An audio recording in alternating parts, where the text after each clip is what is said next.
Minecraft portal. But is it a national proxy? Chapter 21. Uncle Jong, just leave this to the staff headquarters to monitor, let's go out and take a look. The mountains of gold, coal, and iron ingots over there, it's time to have people move them out. Since the first step into another world has been cleared and a stable rear base established, it's time to let these infinite resources completely transform the whole Washa. Hearing this, an uncontrollable flush instantly appeared on Zhang Zhongguo's usually serious face. Fighting zombies was only for the future, but transporting resources was for the current takeoff. He took a deep breath, his voice becoming slightly rough due to the excitement. Good, it's high time we moved. I'll have someone contact the people at the National Resource Bureau right away. The two walked out of the command hall, one after the other. Just after stepping out, Zhang Zhongguo stopped a communications officer who was monitoring the perimeter security. Little Lu. Zhang Zhongguo's tone was urgent. Go, immediately use the encrypted dedicated line to contact Old Chen at the Washa Resource Bureau. The communications officer stood at attention. Yes, what are the specific instructions? Zhang Zhongguo glanced at Yi Tian, then waved his hand and said with great vigor. Tell Chen Chuan not to sit around drinking tea in his office. Tell him to prepare immediately and empty out all their bureau's transport teams and all their storage centers. Tell him to bring everyone, along with all their heavy-duty trucks, and rush to the Starry Sky base immediately.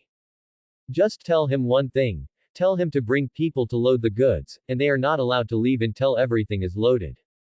Zhang Zhongguo's mood at this moment was practically manic. As a high-ranking military official, he knew all too well what the blocks piled up in MC meant. Those weren't virtual data, that was 100% pure gold, smokeless coal with terrifying combustion efficiency, and refined iron that could be forged directly without smelting. Once these things flowed into Washa's industrial bloodstream, the entire country's industrial situation would experience an earth-shattering surge. Yes. Although the communications officer was utterly confused, not understanding why the dignified director of the Resource Bureau had to personally come and act as a mover, he immediately carried out the order. Washa National Resource Bureau. In the director's office, Chen Chuan was wearing reading glasses and frowning deeply while looking at a report in his hand. The export quota for rare earth elements this quarter is blocked again. And the price of imported iron ore, have those international capitalists raised the price again? Chen Chuan sighed and rubbed his temples. When will these days of being choked by resource shortages ever end? Just at that moment, ding a ling. The red telephone on the desk, which rarely rang and represented top-secret communication, suddenly emitted a piercing ring. Chen Chuan was startled, his hand trembled, and the report almost fell to the floor. His expression instantly changed. This was an SSS-level readiness phone call. It only rang when a major event concerning the life and death of the nation occurred. He snatched up the receiver, his voice tight. This is Chen Chuan. On the other end of the line came the serious and unquestionable voice of the Starry Sky Base communications officer. Director Chen, you are receiving a joint directive from the Military Commission and the Starry Sky Base. Please immediately mobilize all available heavy transport forces under the Resource Bureau, including but not limited to heavy truck convoys and the right to dispatch dedicated railway lines. And please lead the team personally and proceed immediately to the Starry Sky Base on the outskirts of the capital. Chen Chuan was stunned and asked subconsciously. Mobilize everyone. Is there some major strategic material that needs to be moved? Is it rare earth elements or oil? The voice on the other end paused, then relayed Zhang Zhongguo's original words. The chief said to have you bring people to load goods.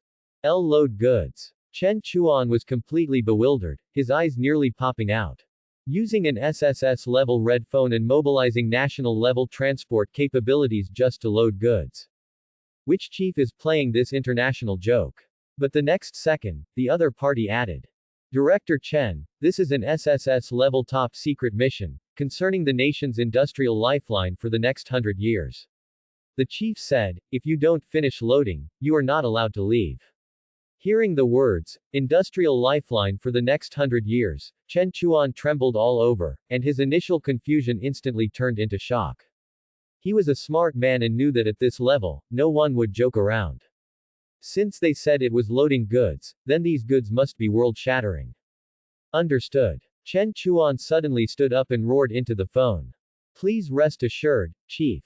As long as there are enough goods, even if I have to mobilize all the trucks in the country, I will haul them back. Hanging up the phone, Chen Chuan yanked off his tie, rushed out of the office, and spoke to the secretary and department heads outside. Stop working, put down everything you're doing. Immediately requisition all heavy-duty trucks, I want the kind that can haul tanks.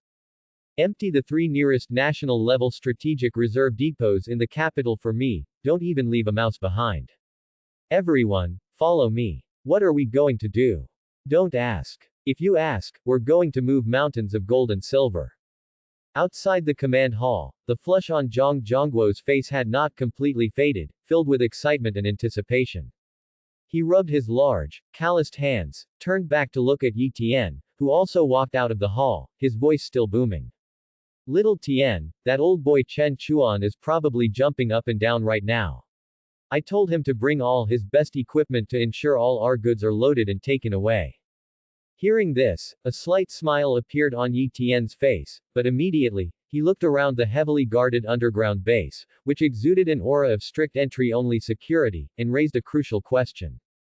Uncle Zhang, the people from the Resource Bureau are coming, but doesn't our Starry Sky base have the highest security clearance? I saw it when I came in earlier. Director Chen and his people can't just drive their trucks directly into the base, can they? The existence of the Starry Sky base itself is the nation's top secret, not to mention its current role as the first base for developing another world.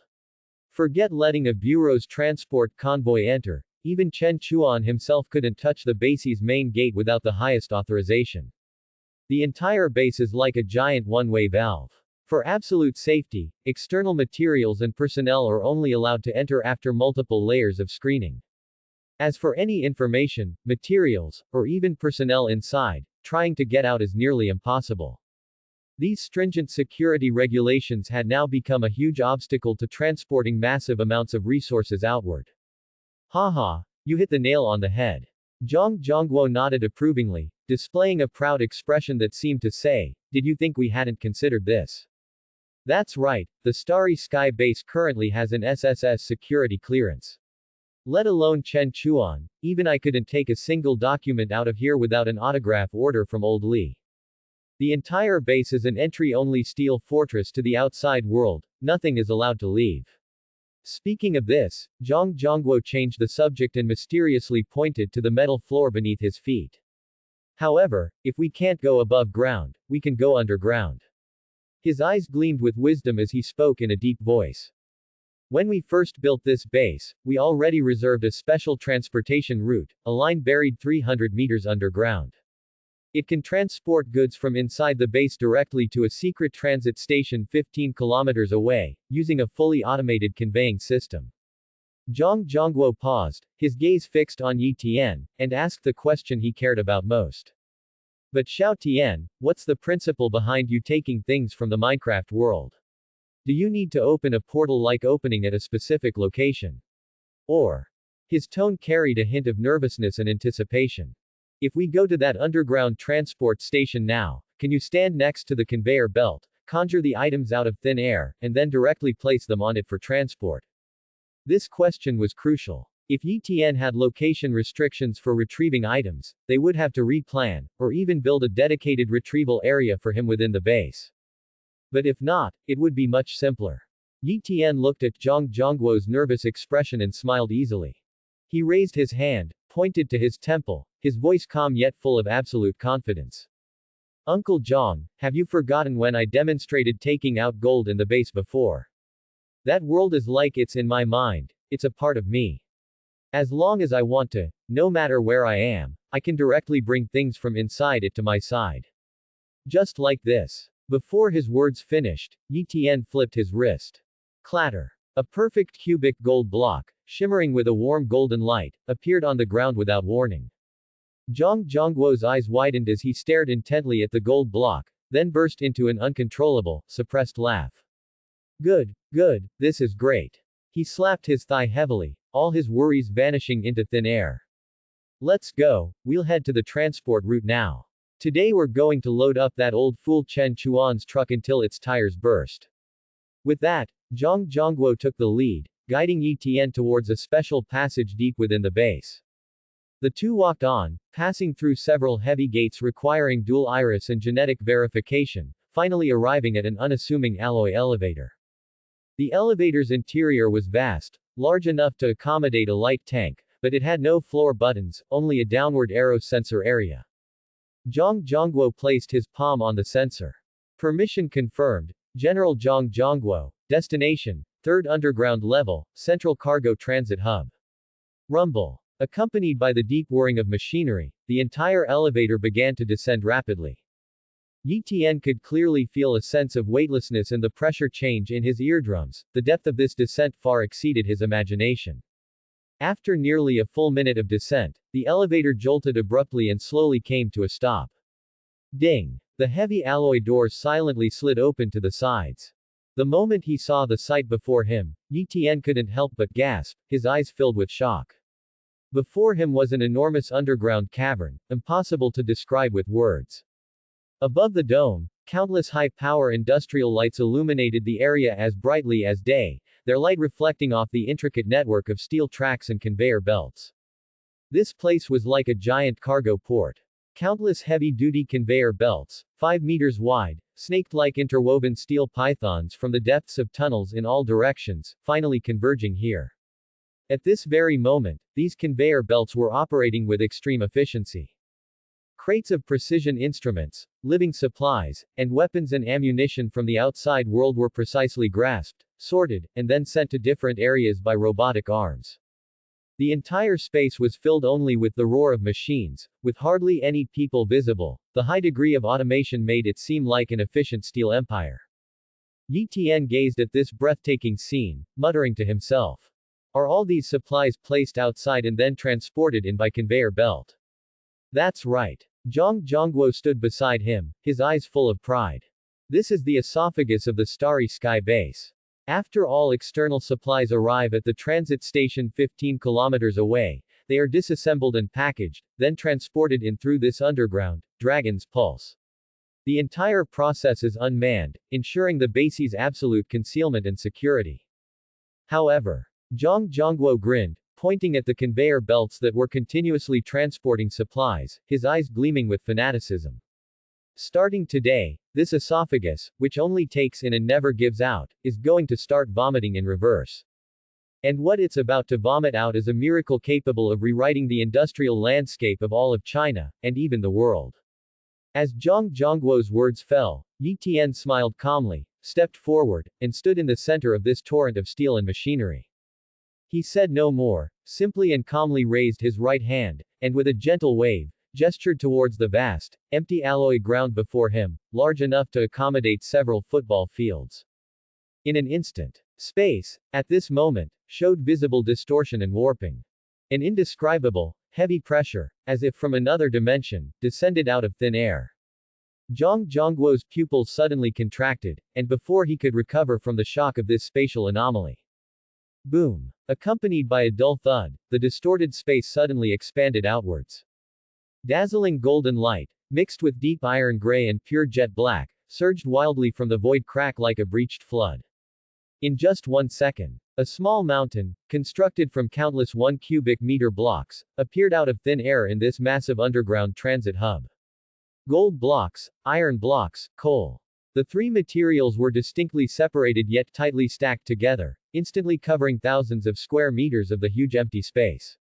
The mountain of gold, shimmering with the light of wealth, reflected a dazzling halo under the industrial lights, almost dyeing the entire underground space golden. Zhang Zhongguo looked up, his mouth unconsciously agape.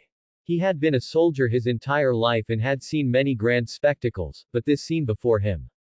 Just then, accompanied by a series of dull thuds, over a dozen tall and burly figures abruptly appeared beside the resource mountain.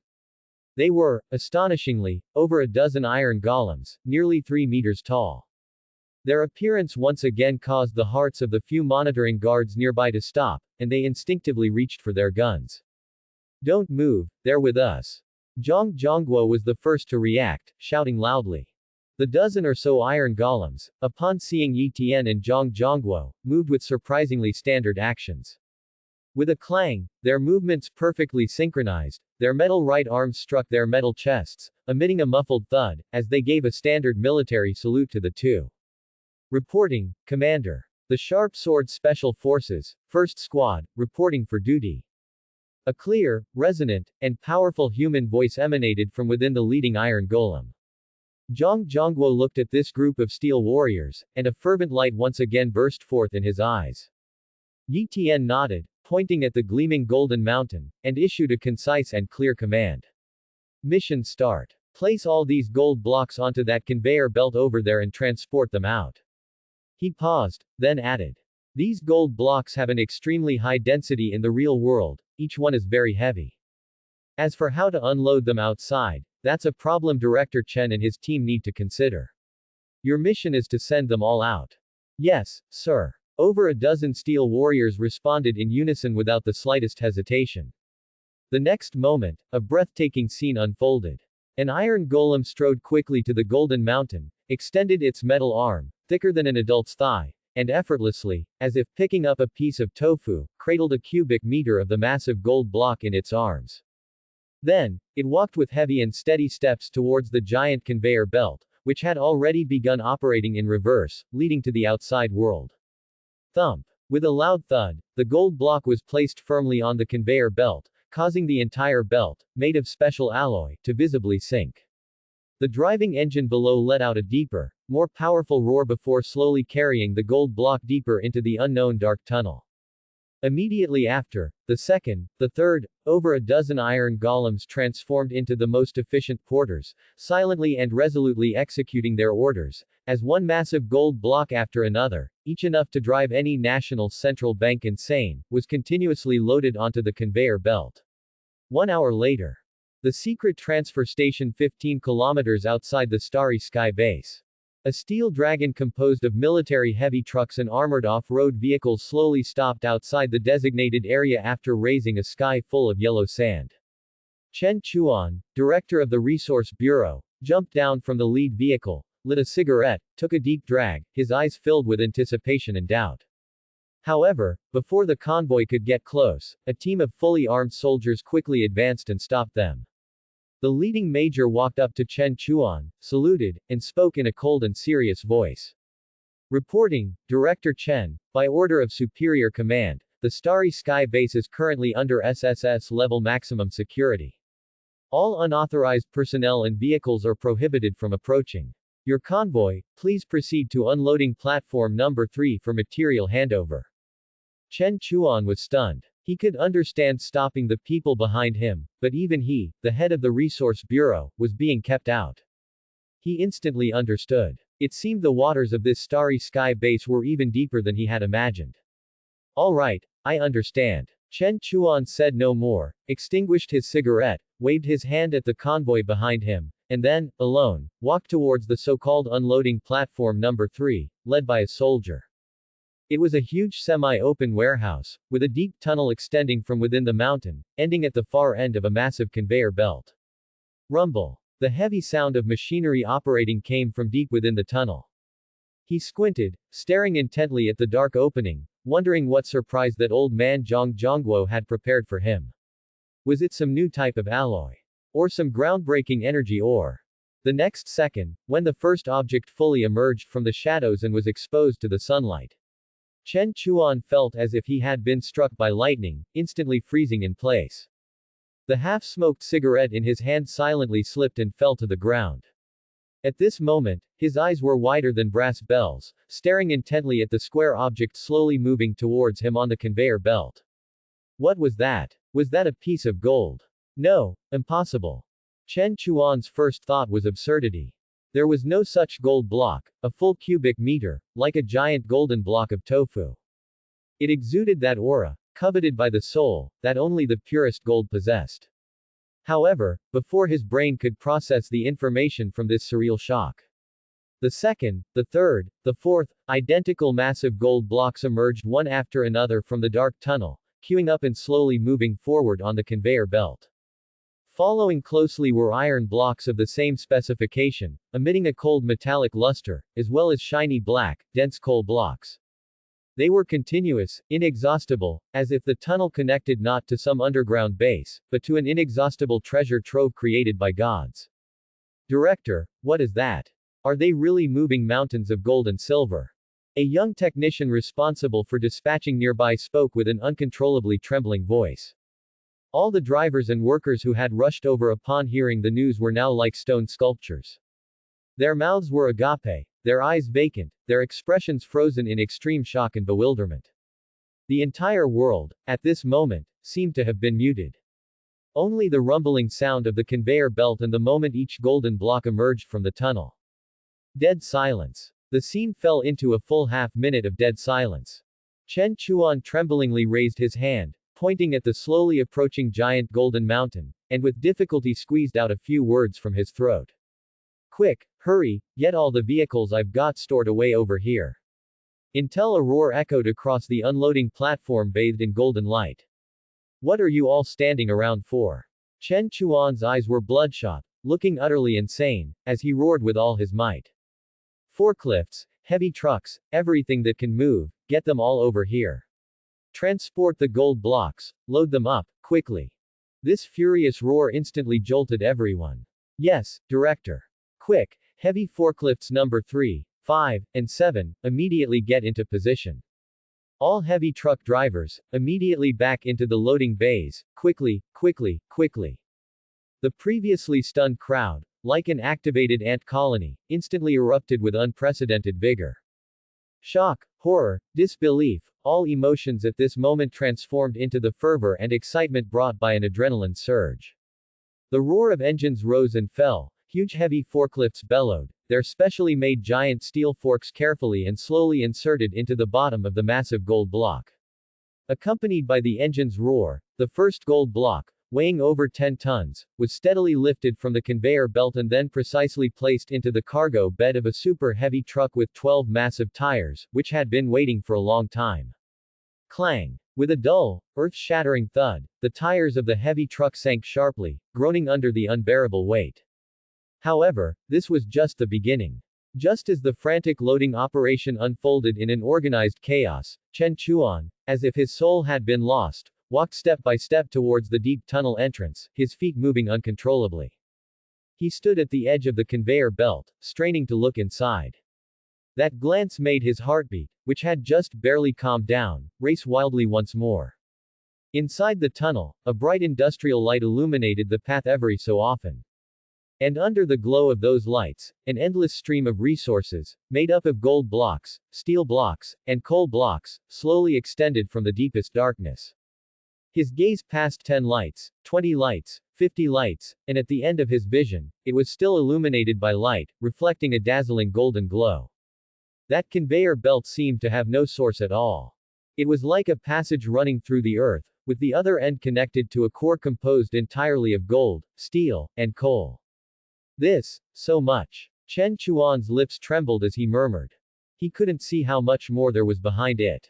A terrifying thought surged into his mind. The dozens of heavy trucks he brought were simply like trying to scoop out the ocean with a teacup, a drop in the bucket, in the face of this endless torrent of resources. No, it wasn't even a drop in the bucket. No, absolutely not. Chen Chuan suddenly snapped back to his senses. With the fastest speed of his life, he pulled out the red encrypted phone from his pocket, his fingers trembling as he dialed a crucial number he rarely contacted in his daily life. The phone rang only once before it was answered. Hello, old Chen. What brings you here, calling me voluntarily? A hearty, clear voice came from the other end of the line. Old who? Chen Chuan lowered his voice, but the urgency in his tone was impossible to conceal. Stop talking nonsense, immediately clear out a few freight lines for me. I have something to transport. Who ran? The director of the railway bureau on the other end of the phone, paused for a moment, then asked in confusion. What kind of cargo requires such a big fuss? Can't your fleet just run it? Do you still need our railway bureau to open dedicated lines for you? Don't worry about what I'm transporting. This is an order from the highest level.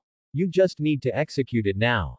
Later, I'll have old Zhang send you an authorization document, and you'll understand after reading it. Now, go prepare railway cars for me, as many as you can. I'm afraid all the vehicles on my side combined won't be enough. After speaking, Chen Chuan hung up the phone with a snap, not waiting for a reply. He panted heavily, his mind a mess. He had originally thought it was just transporting an astonishing amount of materials, and the fleet he brought was already the strongest transport capacity the Resource Bureau could mobilize. But now, after witnessing the endless stream of materials with his own eyes, he was completely dumbfounded. These large trucks would definitely not be enough. Driving from here to the nearest smelting center would take at least a dozen hours round trip. Each truck that left was one less, and the transportation efficiency was too low. The only way was to use these heavy trucks for short-distance transshipment, transporting these resources to the nearest railway hub, and then using the railway, the nation's main artery, to deliver them to every corner of the country. But where did so many gold blocks, so much top-grade steel and coal, come from? Just as his mind was in turmoil, the phone in his pocket suddenly vibrated violently. He looked down and saw that the caller ID was Zhang Zhongguo. Chen Chuan took a deep breath and answered the phone. Hello, old Chen. Zhang Zhongguo's characteristic loud voice came from the receiver, with a hint of a smile. Did you see the stuff? I saw it. Chen Chuan's voice was still a bit shaky, and he subconsciously asked. Old Zhang, where on earth did you get so much? This defies logic. Top secret. Zhang Zhongguo replied with two concise words, then changed the subject. All right, don't worry about it so much. Hurry up and get people to load the trucks. Oh, and I wanted to tell you, I feel like the handlers here are too slow, so I've already called dozens more people to help. It should be faster. Chen Chuan could no longer hear what Zhang Zhongguo said afterward. In his mind, only that casually spoken sentence remained. The handlers here are too slow, I'll call dozens more people to help. Chen Chuan's hand, holding the phone, suddenly stiffened, and he stood frozen in place as if struck by lightning. The handlers are too slow.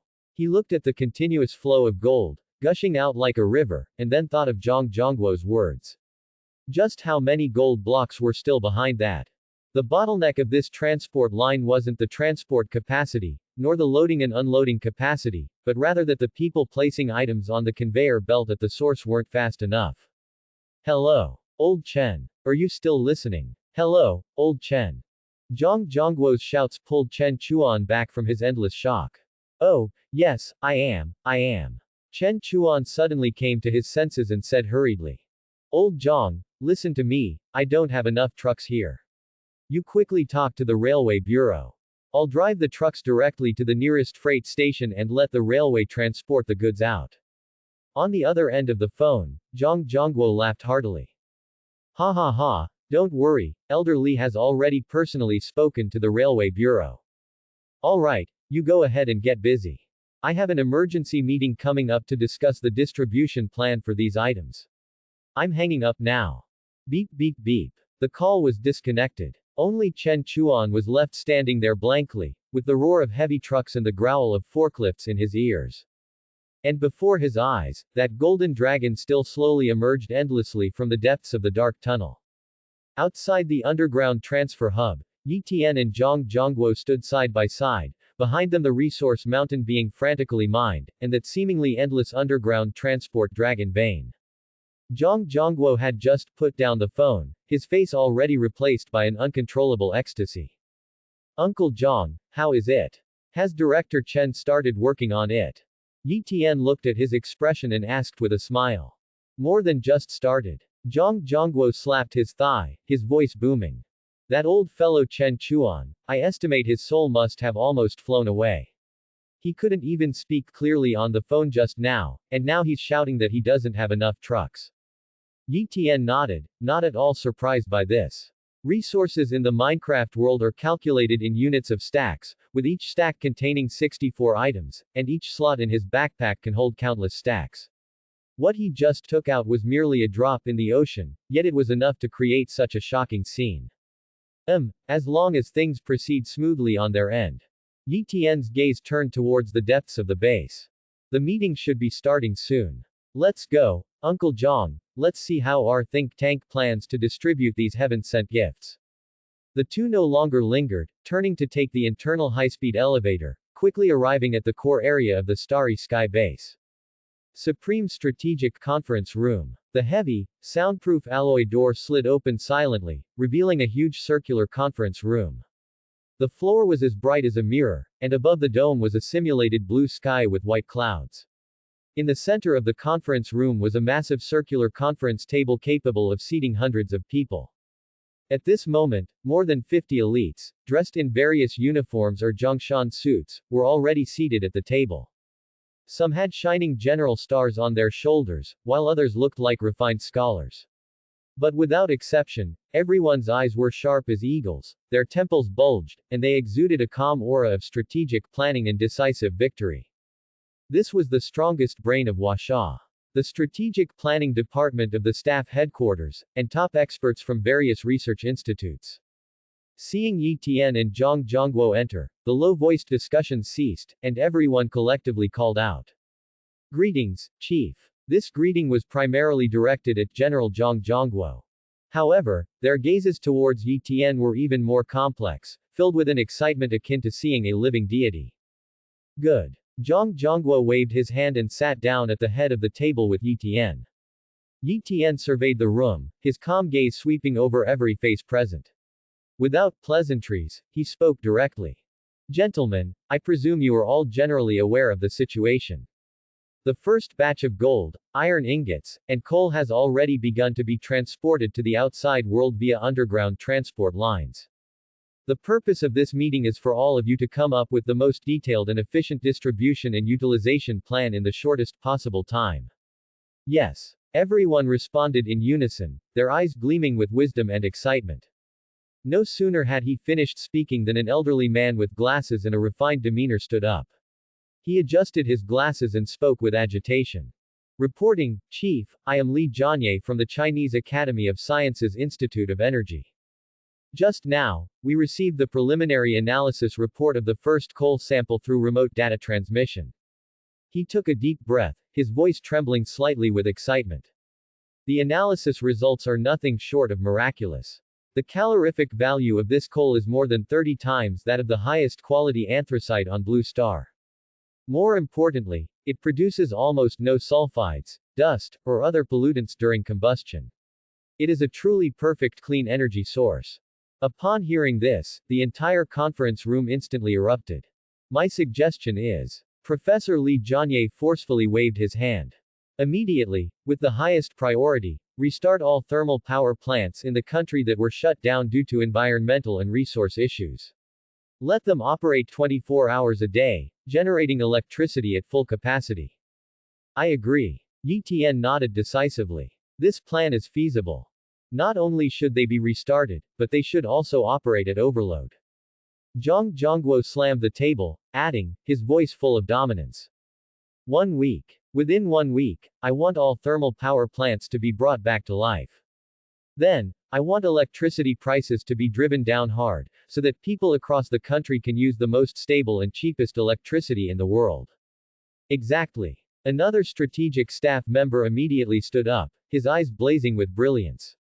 Once we have almost unlimited cheap electricity, many high-precision projects that were previously impossible due to energy consumption issues can be launched immediately, such as electromagnetic cannons, laser weapons, and further acceleration of the national high-speed rail. We can even go further. Another person added, his voice carrying a hint of coldness. We can massively transmit our cheap electricity to neighboring countries. When their industry, livelihoods, and even military become dependent on our electricity supply, we will have a stranglehold on their economic lifelines.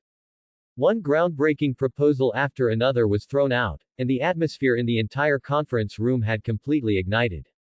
After a brief pause, an expert responsible for financial strategy stood up, his gaze turning to another topic, gold. Gentlemen, regarding gold, our suggestion is that the first step is to immediately use this infinitely supplied gold to replace all non-core conductors within our super data centers and scientific research institution servers, using gold to build the world's most stable and fastest computing hardware foundation. He paused, a meaningful smile playing on his lips. The second step, and the most crucial one, after completing the internal replacement, we should immediately announce to the world that Huasha will gradually implement a national reserve strategy of degoldification. Degoldification. At the mention of this term, everyone understood its profound meaning. Precisely. The financial expert pushed up his glasses. Gold is precious because of its rarity, but once we let the world know that this commodity is infinite for us, its anchor status in the global financial system will instantly collapse. However, before that, ha ha ha. Before he could finish, all the sharp minds present burst into knowing laughter. Before that, we can certainly make good use of this information asymmetry to make a huge profit in the international market. Yi Tian couldn't help but smile as he watched these strategists instantly transform into financial magnates. Everyone naturally noticed Yi Tian's expression and nodded with smiles. As Huasha's top think tank, these tactics of maneuvering and strategizing were already second nature to them. First, quietly sell off massive amounts of gold through various channels to foreign financial oligarchs and national reserves. When they think they've hit rock bottom and are frantically buying, Huasha will suddenly announce to the world. We're not playing anymore. Gold, for us, is as abundant as sand. That moment will be the most spectacular fireworks display in the history of global finance. Once the grand blueprints for electricity and gold were rapidly outlined, everyone's gaze naturally focused on the mountains of steel. If coal is the blood of industry, and gold is the scepter of finance, then steel is the sinews and bones that support a nation's backbone. An old general from the military-industrial complex, with 2 general stars on his shoulder, stood up. His weathered face was now filled with barely suppressed excitement. Comrades, regarding steel, my opinion is just one word: build. His voice was strong and resonant. Build like crazy, build regardless of cost. We no longer need to worry about steel production. All those projects that were queued up due to material limitations, debated year after year, can now all be started simultaneously. His gaze swept over everyone present, his voice growing louder. Aircraft carrier formations. Before, when planning even one formation, we had to meticulously calculate steel consumption for years. Now, I want 10 aircraft carrier battle groups to begin construction simultaneously. And those century-long projects that have been shelved due to geological or cost issues. For example, a super bridge spanning the strait, a vacuum tube high-speed rail running through the western mountains. As long as the design blueprints exist, we can now turn them into reality. Once our internal infrastructure and national defense needs are initially met. Another economic strategy expert added, a shrewd glint in his eyes. We can even supply high-quality steel to the entire world without limit, priced at 80% of their own production costs. As soon as these words were spoken, a low gasp rippled through the conference room. Everyone understood what this meant. This would be a dimension-reducing strike against the global existing steel industry. It was a blatant, open conspiracy of a great power. When all countries rely on Huasha's outrageously cheap steel, anyone who wants to build guns, cannons, or warships will have to curry favor with Huasha. At this point, Yi Tian gently tapped the table, raising a minor detail. These resources currently exist in the form of 1 cubic meter blocks. Transporting them directly would be too conspicuous and easily lead to unnecessary speculation. They will require special processing later. An expert from the Metallurgical Institute immediately stood up and replied. Director Yi, please rest assured, we have already considered this issue. At this stage, we will secretly transport these iron blocks first to the internal smelters of major military industrial groups and national construction general companies for secondary smelting and shaping. They will absolutely not appear in public view in block form. After a fierce and efficient discussion, the final strategic plan quickly took shape. Step 1. Coal first. With overwhelming force, restart the national thermal power network, injecting the strongest impetus into the entire nation's industrial engine with almost unlimited clean and cheap electricity. Step 2. Covert gold. On the international financial market, silently launch a currency war targeting global financial hegemony. Step 3. Prioritize domestic military and infrastructure needs for now, without external announcement. When the time is ripe, then let the steel torrent sweep across the globe. An hour later, the meeting concluded.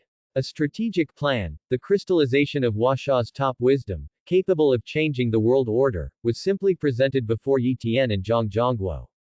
After reviewing it, both nodded.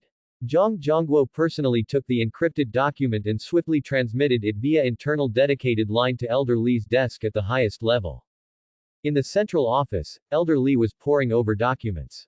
When he saw the emergency plan titled, Emergency Plan for the First Phase Strategic Allocation of Resources, via the encrypted terminal, layers of ripples appeared in his usually placid eyes. Restart thermal power, control the energy lifeline. Sell off gold, subvert financial hegemony. Mass-produce steel, forge the foundation of a powerful nation. Every word was a gem, each sentence exuding a magnificent aura of dominating the world. After a long while, Elder Li slowly raised his head and spoke into the communicator, a calm sentence imbued with immense power. Anything that benefits the nation and the people, you don't need to ask me about every single detail. Go forth and do it. Yes. Having received the highest directive, the entire Huasha national machine, this sleeping eastern giant dragon, suddenly opened its eyes at this moment. A top-level order from the National Energy Administration, like a flash of lightning, instantly pierced through the silent night sky and reached major power groups across the country. Order. All sealed, decommissioned, and semi-operational thermal power plants are to be fully restarted within 24 hours. All personnel are to return to their posts immediately, prepare to receive new fuels, and connect to the grid for power generation at once. The order sent shockwaves across the nation. Countless thermal power plant engineers and workers who had changed professions, been laid off, or even retired, received calls late at night that brought tears to their eyes. One by one, long silent steel behemoths roared back to life, their chimneys no longer spewing black smoke, but instead emitting almost invisible, clean water vapor from efficient operation. The silent turbines hummed again, channeling endless electric power into the nation's vast grid. However, such a large-scale operation naturally could not escape the eyes of the outside world. When the news of Huasha's full restart of thermal power generation spread online, it instantly ignited global public opinion. On domestic social media, some accounts, like flies smelling blood, immediately began their performance. Tisk tisk, see. After all that talk about new energy, they still have to go back to burning coal. Does your face hurt? Lol, they shut down so many thermal power plants a few years ago, and now they're bringing them back. Isn't this just pointless fussing? Did taxpayers' money just go down the drain? Above, don't awkwardly criticize.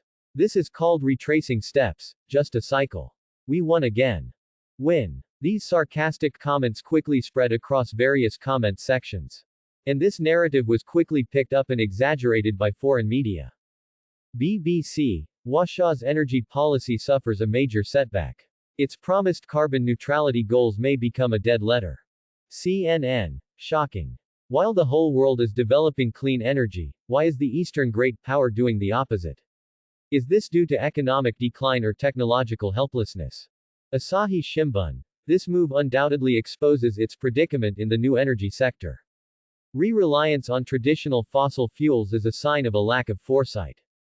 For a time, international voices of pessimism and ridicule were incessant, as if Huasha had embarked on a self-destructive path. Facing this overwhelming negative public opinion, countless Huasha netizens were instantly enraged. I'm old Feng, the one above, I'm dead. How dare you, an idiot, point fingers at the decisions made above. If you don't want to be here, get out. The Pacific Ocean isn't capped. A bunch of banana people came sniffing around, huh? The country has long-term strategic plans for everything it does. Can your pathetic IQ possibly comprehend them? Lol, a bunch of media outlets that can't even control their own national electricity prices have the nerve to comment on us. First, worry about whether you can afford heating in winter. Why waste words with them? Summary. These idiots are making too much noise. On the internet, a fierce war of public opinion was ignited. However, neither the internet trolls stirring up trouble nor the condescending foreign media could have imagined. The clamor and quarrels of the online world were like foam on the ocean surface, though seemingly grand, they had no effect whatsoever on the immense power beneath the deep sea that drove the entire national machinery into roaring motion. In reality, countless people had already begun to rush about, driven by that highest directive.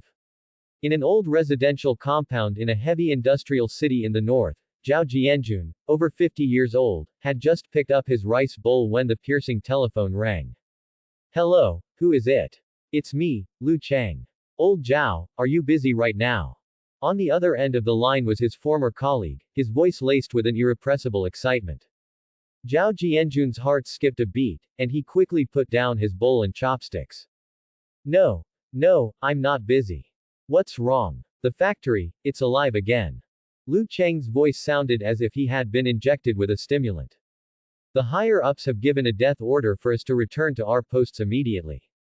They said a large batch of new fuel is arriving soon, and the quantity will be enormous. Are you free? Come back quickly. Boom. Zhao Jianjun's mind felt as if it had been struck by lightning. He was completely stunned, and the hand holding the phone trembled uncontrollably. The factory was alive. That home where he had worked for 30 years, watching it go from glory to silence, and finally sealed away, it was alive. Yes, I'm free, I'll go back right away. He practically roared his answer. Alright, then hurry up. I'm going to call old Li and the others. It's alive, our factory is finally alive. The call was hastily cut off, leaving only the busy signal. It's alive, good, it's good that it's alive. Zhao Jianjun murmured, hot tears instantly welling up in his cloudy old eyes. He knew that if the factory was alive, his home would also be alive. He no longer hesitated, rushing into the bedroom and dragging out a dusty toolbox from under the bed. It was a treasure he had brought back when he was laid off. He meticulously wiped every inch of it with his sleeve, as if caressing a long-lost relative. Putting on his faded blue work uniform and safety helmet, he finally gently pushed open the door to another bedroom, looking at his sleeping wife and child doing homework on the bed, a long-lost, heartfelt smile appearing on his face. He didn't disturb them, just quietly closed the door and left. Under the sunlight, there were thousands upon thousands of people like Zhao Jianjun.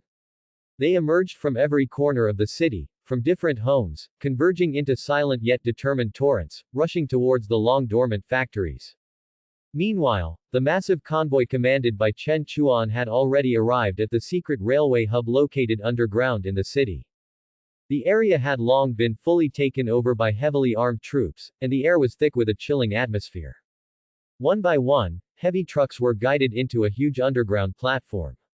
Here, rows of special freight trains, without windows and entirely made of special alloys, resembling steel behemoths, were quietly waiting. Giant gantry cranes precisely lifted the blocks shining with golden or gray light from the trucks, then steadily placed them into the train's cargo compartments. Accompanied by a long whistle, the first train loaded with resources slowly departed, traveling along the secret underground railway network, heading towards military factories, smelting centers, and scientific research institutes across the country. China's Dragon Vein, at this moment, truly began to surge. Starry Sky Base, Cafeteria. Yi Tian and Zhang Zhongguo walked out of the conference room, which was still debating various details, and headed towards the cafeteria. Along the way, Zhang Zhongguo looked at the young man beside him, whose face was still youthful but whose eyes were as deep as the starry sky, and couldn't help but exclaim. Xiao Tian, how is it? Are you used to this kind of life? He said with a hint of humor. If you hadn't gotten that magical portal, you'd probably be dozing off in a university classroom right now. It's good, Uncle Zhang. Yi Tian smiled and nodded. But he was thinking of something else. Having lived 2 lives, he had already attended university twice, and he no longer had any interest in that kind of life. In contrast, the feeling of being able to personally propel a country, a civilization, forward at high speed was what truly made his blood boil. After a simple dinner, the two didn't rest but went directly to the base's command center. The huge curved screen displayed real-time data and surveillance footage from various dimensions. On one of the screens, there were several real-time overhead views of the Minecraft world. Although Yi Tian could check the entire world's movements at any time, projecting the views of several key construction areas to allow the command center's professional team to monitor and coordinate 24/7 would undoubtedly greatly improve efficiency. And directly below the command center, within a massive training ground, an experiment capable of revolutionizing the future of warfare was currently underway. Report, Shadow Blade Unit, equipment change complete. With a report, 500 slender warriors, with strangely black skin and eyes glowing with purple light, lined up in perfect formation. They were the first batch of elite soldiers who had successfully and perfectly merged with Enderman bodies. A group of ordnance experts were equipping them with newly modified special firearms. Because Enderman's arms, though block-shaped, had a completely different structure and size from zombies, these firearms were specially designed, with triggers, grips, and even aiming systems fully adapted to their unique body structure. Whoosh! An Enderman warrior raised a futuristic-looking sniper rifle. The next second, his figure instantly transformed into a cloud of purple smoke, vanishing from his original spot. 1/10 of a second later, he had reappeared behind another cover 100 meters away, his muzzle steadily aimed at the distant bullseye. The entire process was silent and too fast for the naked eye to catch. This is a true battlefield killing god. Zhang Zhongguo looked at this scene on the screen and couldn't help but express his heartfelt admiration. Infinite teleportation, appearing and disappearing unpredictably.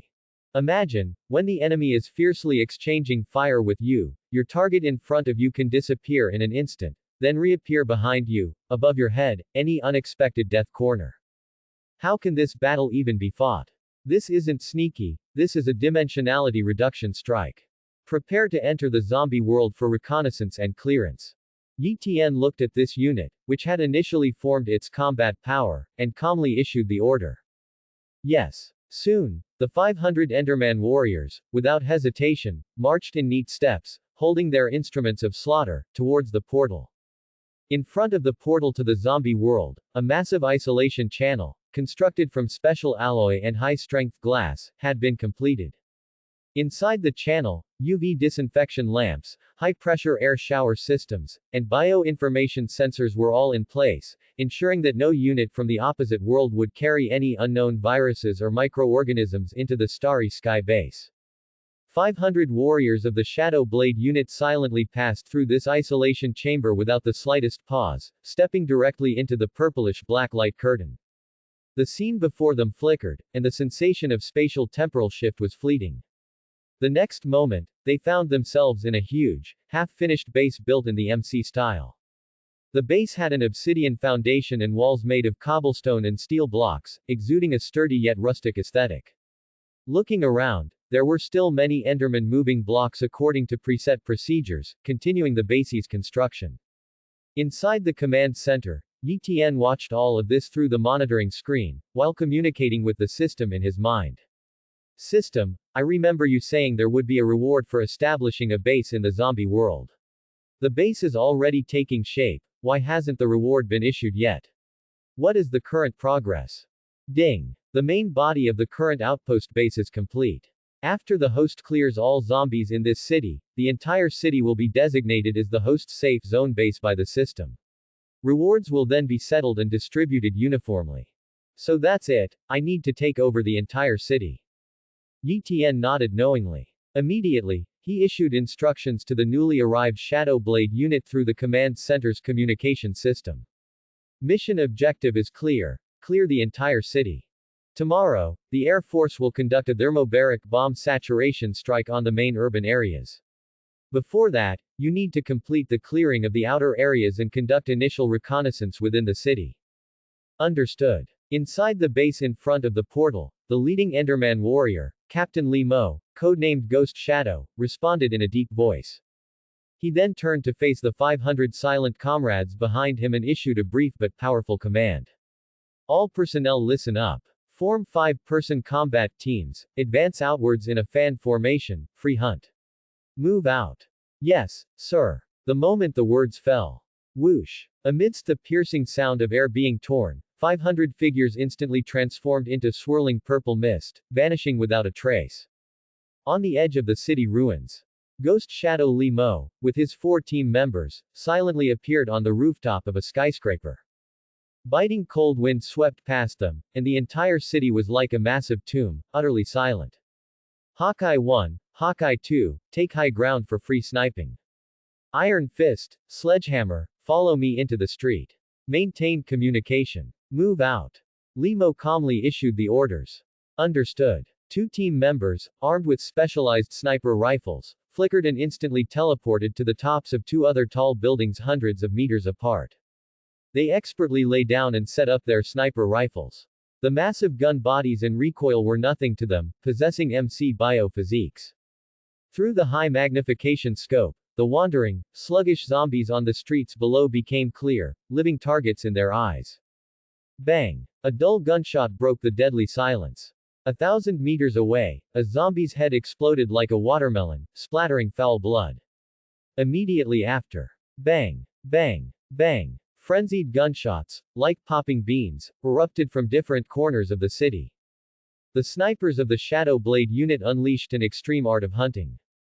They would fire a shot, and before the shell even hit the ground, their figures would instantly vanish, reappearing at another sniping position dozens or even hundreds of meters away, pulling the trigger again. Gunshots echoed one after another, coming from all directions, making it impossible for the zombie horde below to determine where the attacks were coming from. They could only be precisely picked off one by one amidst the confusion and frenzy. Meanwhile, the assault team led by Ghost Shadow Limo had already penetrated deep into the street. Ahead of them, a massive horde of hundreds of zombies, attracted by the gunshots, was jammed in a narrow street. Iron Fist, Sledgehammer, get ready. Limo raised his assault rifle, his tone calm. Yes, Captain. The next moment, all three simultaneously teleported, appearing directly in the center of the zombie horde. Da da da. Flames spewed, and a dense rain of bullets instantly tore through the bodies of a dozen zombies in the front row. They fell limply before they even had time to react. Roar. Smelling the scent of the living, the surrounding zombies instantly went berserk, brandishing their sharp claws and pouncing frantically from all directions. However, just as their claws were about to touch the three figures. Whoosh! The three figures vanished again, teleporting to the very rear of the zombie horde.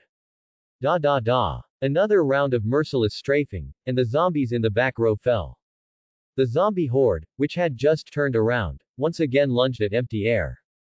Teleport, fire. Teleport again, fire again. The entire battle turned into a cruel game of cat and mouse.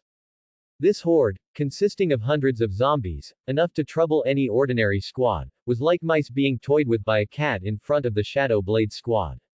They couldn't even touch their clothes, and were slaughtered in repeated teleports and shootings. Soon, the last zombie fell. Just as Limo was about to lead his team to a new position, a strong sense of danger made the hairs on his entire body stand on end. Watch out! A blurry black shadow, accompanied by a gust of wind, suddenly darted out from the shadows of an abandoned shopping mall nearby, pouncing directly at Iron Fist in the squad with a speed that completely surpassed the limits of ordinary zombies. Disperse! Limo's furious roar exploded in the communication channel. Whoosh! Whoosh! Whoosh! Almost simultaneously, the figures of the three team members instantly vanished, teleporting in 5 different directions, narrowly dodging the fatal pounce. When they reappeared, steadied themselves, and aimed their guns at the previous location, their pupils all sharply contracted. The attacking zombie was completely different from the ordinary shambling corpses around it. Its body was leaner, yet its muscles were as knotted as steel, its claws sharp and long, gleaming coldly. Most eerily, its eye sockets were no longer cloudy white, but a violent crimson. At this moment, it stood still, its deformed head constantly turning at a very high frequency towards 3 different directions, seemingly trying to lock onto the 3 who had just teleported away. Captain, this guy seems to have some brains. Iron Fist's slightly startled voice came through the communication channel. Limo stared intently at the mutated zombie, speaking in a low voice into the squad channel. Interesting. This guy isn't ordinary stock. Try to keep the body intact, it has extremely high research value. Understood, Captain. Facing this swift mutated entity, Limo didn't hesitate. While giving the command to surround it, he decisively pressed the emergency call button on his tactical headset. Eagle Eye 1 and 2, abandon your original sniper positions and converge on my location. He spoke in a deep voice into the full-spectrum communicator. Squad 1 calling headquarters, we have discovered a special mutated zombie in the coordinate area. Requesting fire support. Limo knew well that although the abilities displayed by the zombie before them were not yet insurmountable, as the first elite monster they had encountered since entering this world, its value was immeasurable. To ensure its capture without fail, or even just to secure an intact corpse, no amount of force was excessive. No one knew if this creature was hiding any other strange abilities. Although the death of the possessed Enderman body was not a huge loss, every casualty represented a mission failure, which they could not accept. Almost the instant his voice fell silent, responses immediately echoed one after another in the communication channel. This is Squad 4, received. Please report your exact location. Squad 7 received. We are nearby and ready to provide support at any time. Squad 11 received. Meanwhile, at the Starry Sky Base Command Center. On the huge curved screen, the tactical view of Lee Mo's squad was instantly magnified, occupying the core position of the main display.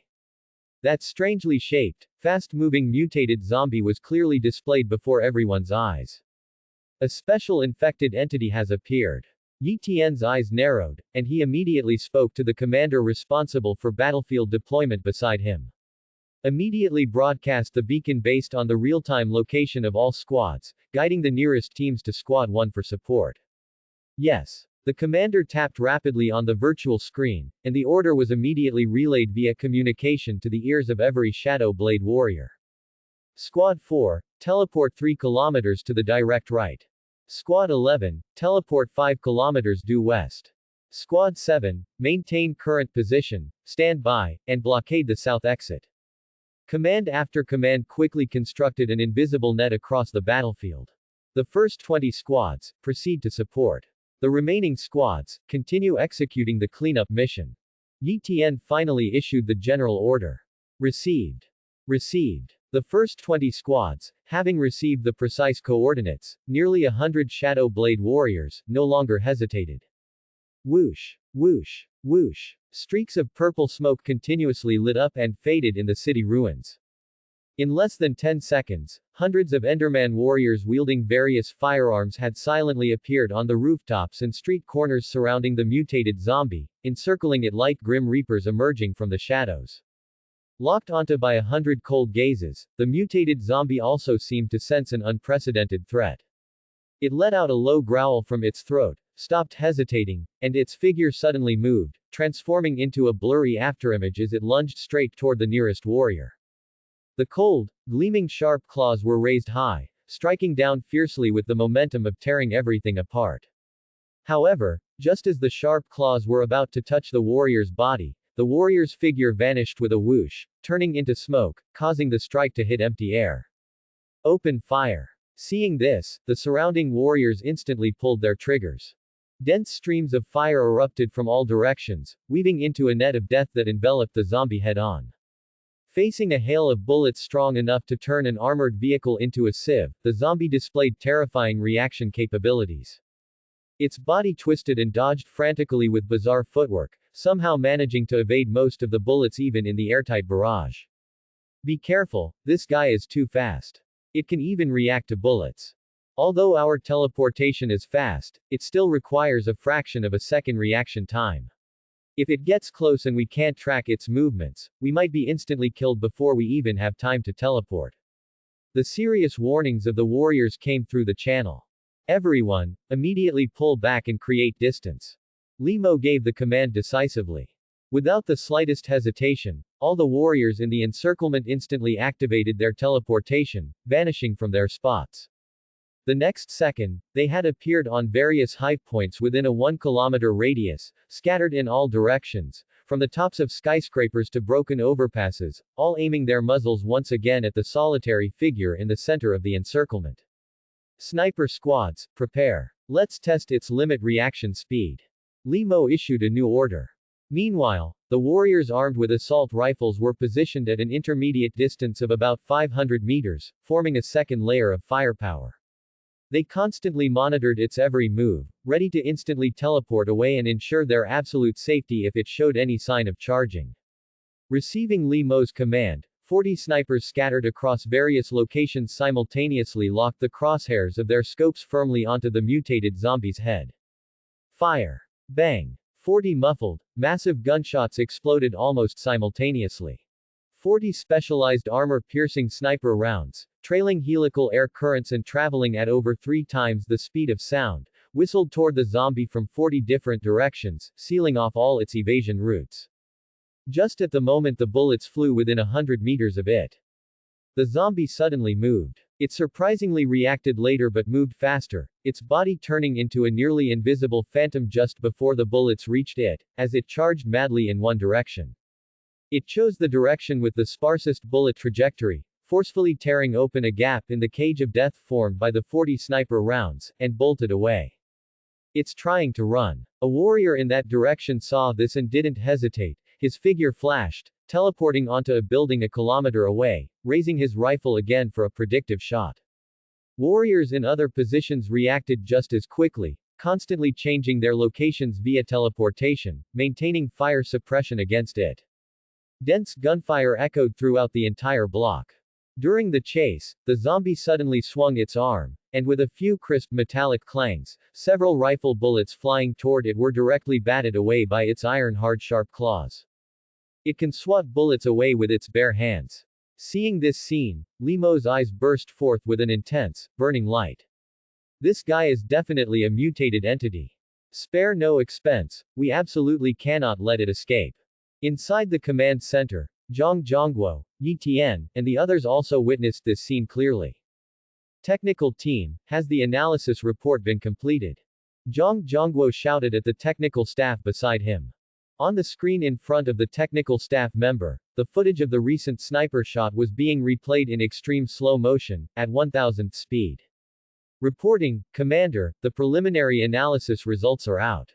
The technician adjusted his headphones and reported quickly. According to the model calculations, the neural reaction speed and muscle explosive speed of this variant have completely surpassed the muzzle velocity of conventional rifle bullets, which is why it was able to perform evasive and blocking maneuvers. As for the sniper round, because our firing distance exceeded 1 kilometer, it gave it more than 0.several seconds of reaction time, allowing it to evade preemptively. What is the conclusion? Zhang Zhongguo pressed. The conclusion is, its maximum reaction speed is not faster than the speed of the bullet itself. We recommend that all snipers use teleportation to instantly move within 100 meters of the target to perform zero-delay sniping. At this distance, the bullet's flight time will be lower than its neural reaction limit. Good. Zhang Zhongguo immediately grabbed the communicator. Li Mo, receiving the headquarters analysis report, immediately organized the snipers to execute the 100-meter extreme teleportation kill. All snipers, listen up. Li Mo's voice, transmitted via communication, instantly echoed in the ears of all the snipers. Prepare, begin close-range sniping. Yes, sir. Without the slightest hesitation, the 40 Shadow Blade snipers simultaneously performed an unbelievable action the moment they received the order. They put away their heavy, specialized sniper rifles, weapons that could almost be called cannons, as if they were swallowed by something invisible. This was a convenience granted to them by Yi Tian, originating from the Minecraft world, the inventory, which could only store personal equipment. The next moment, whoosh! 40 plumes of purple smoke instantly teleported from all directions of the urban ruins toward the rapidly moving mutated zombie. Their target was precisely the 100-meter radius death zone centered around that zombie. However, the mutated zombie's combat instinct was extremely sharp. The moment it sensed intense energy fluctuations from the surrounding space, its scarlet eyes narrowed abruptly, and instead of panicking from being surrounded, it let out a sharp roar, changed direction, and actively charged toward one of the newly formed purple smoke points. Fast. Its speed was extreme. Almost the instant the sniper completed the teleportation and his figure solidified from a blur, the mutated zombie's silhouette had already crossed nearly 100 meters and appeared before him. The soldier's pupils contracted sharply. He saw it. He saw the cold, gleaming sharp claw rapidly magnifying before his eyes. He could even clearly see the dried black blood stains clinging to it. He wanted to teleport. His brain had already issued the command. But it was too late. Under such terrifying speed suppression, his neural reaction speed was ultimately slower by those crucial 0.several seconds that determined life and death. PFF'd. A dull sound of a sharp weapon piercing flesh. That indestructible sharp claw easily pierced the seemingly tough body of the Enderman, passing straight through his chest. The purple light in the soldier's eyes instantly dimmed and extinguished. His body slumped powerlessly. Hawkeye number 3, Kia. The observer's report sounded in the communication channel. At the same time, Starry Sky Base, Link Center. Thousands of silver-white hibernation pods were neatly lined up. The moment Hawkeye number 3 was killed, the indicator light on one of the hibernation pods instantly changed from blue, signifying linked, to red, signifying disconnected. Accompanied by a slight depressurization sound, the transparent hatch of the hibernation pod slowly opened. A young soldier suddenly sat up, gasping heavily for air, his face as pale as paper, his forehead covered in fine cold sweat. Quick, hibernation pod 173 has lost its link. Medical team, move forward immediately. Medical staff who were already on standby immediately rushed over, pushing a mobile medical bed. How do you feel? Are you uncomfortable anywhere? A doctor quickly checked his vital signs while placing an oxygen mask on him. I'm fine. The soldier's voice was weak. It's just, I feel like my mental energy was instantly drained. I'm very tired. The commanding officer quickly walked over. After glancing at the data displayed on the medical equipment, he confirmed that the soldier's body had no physical damage, but his mental energy fluctuations were abnormally intense, and he was currently in a state of extreme exhaustion. Quickly, take him to the medical room for in-depth examination and psychological counseling. Record all data. Yes, sir. The medical staff quickly moved to carry the soldier away. Throughout the process, the commander's expression was unusually solemn. Although his body was unharmed, this kind of soul-level death experience was undoubtedly a huge psychological shock. While the combat power of this unit was heaven-defying, psychological health was likely a key issue requiring future attention. Zombie World. The battle continued. The death of Hawkeye number 3 did not make the Shadow Blade unit retreat. Instead, it ignited a more fervent killing intent within them. However, the situation on the battlefield fell into a stalemate. Hundreds of Enderman soldiers tenaciously pursued the mutated zombie, engaging in a fierce chase. They continuously teleported, fired, and teleported again, attempting to overwhelm it with concentrated firepower. But the mutated zombie's speed and reaction were simply too fast. In complex terrain like the ruins, it always found blind spots in the barrage, constantly weaving and evading. And as soon as any sniper attempted to teleport within 100 meters of it, they would immediately face its counterattack. Two more snipers, failing to grasp the timing of their teleportation appearance, were torn apart by the lightning-fast black shadow the moment they materialized. Limo appeared on the broken wall of a building, watching the figure that was continuously causing carnage in the distance, his jaw tightly clenched.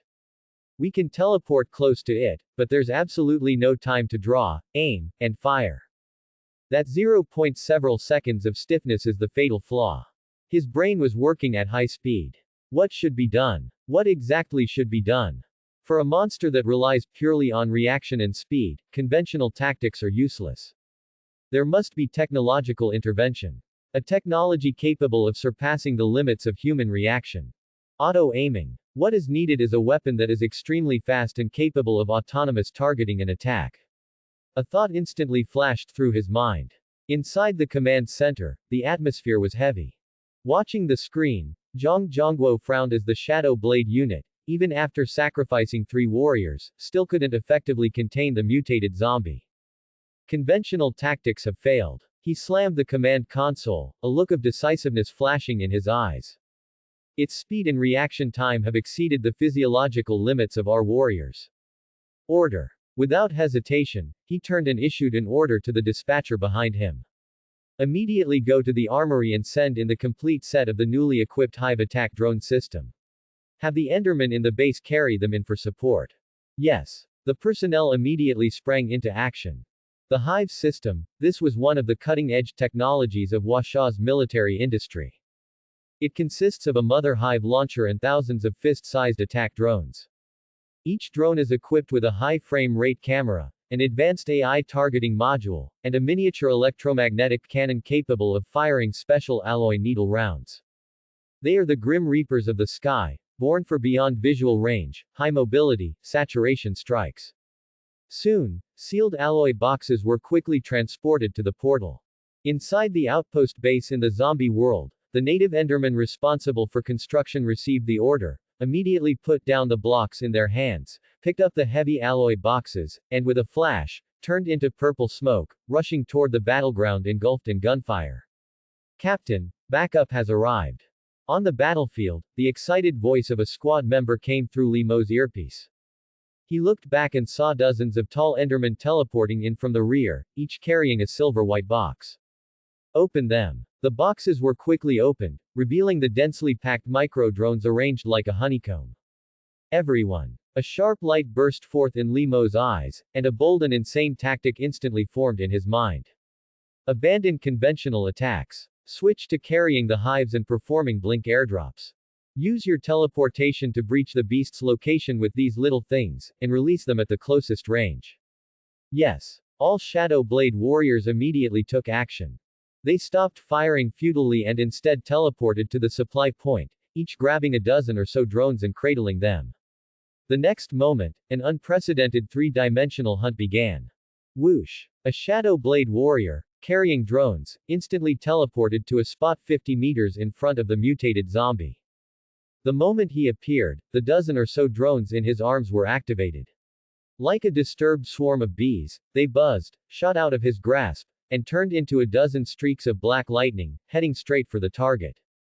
The mutated zombie reacted extremely quickly, turning almost the instant the drones left the warrior's hands, preparing to repeat its old trick and kill the warrior.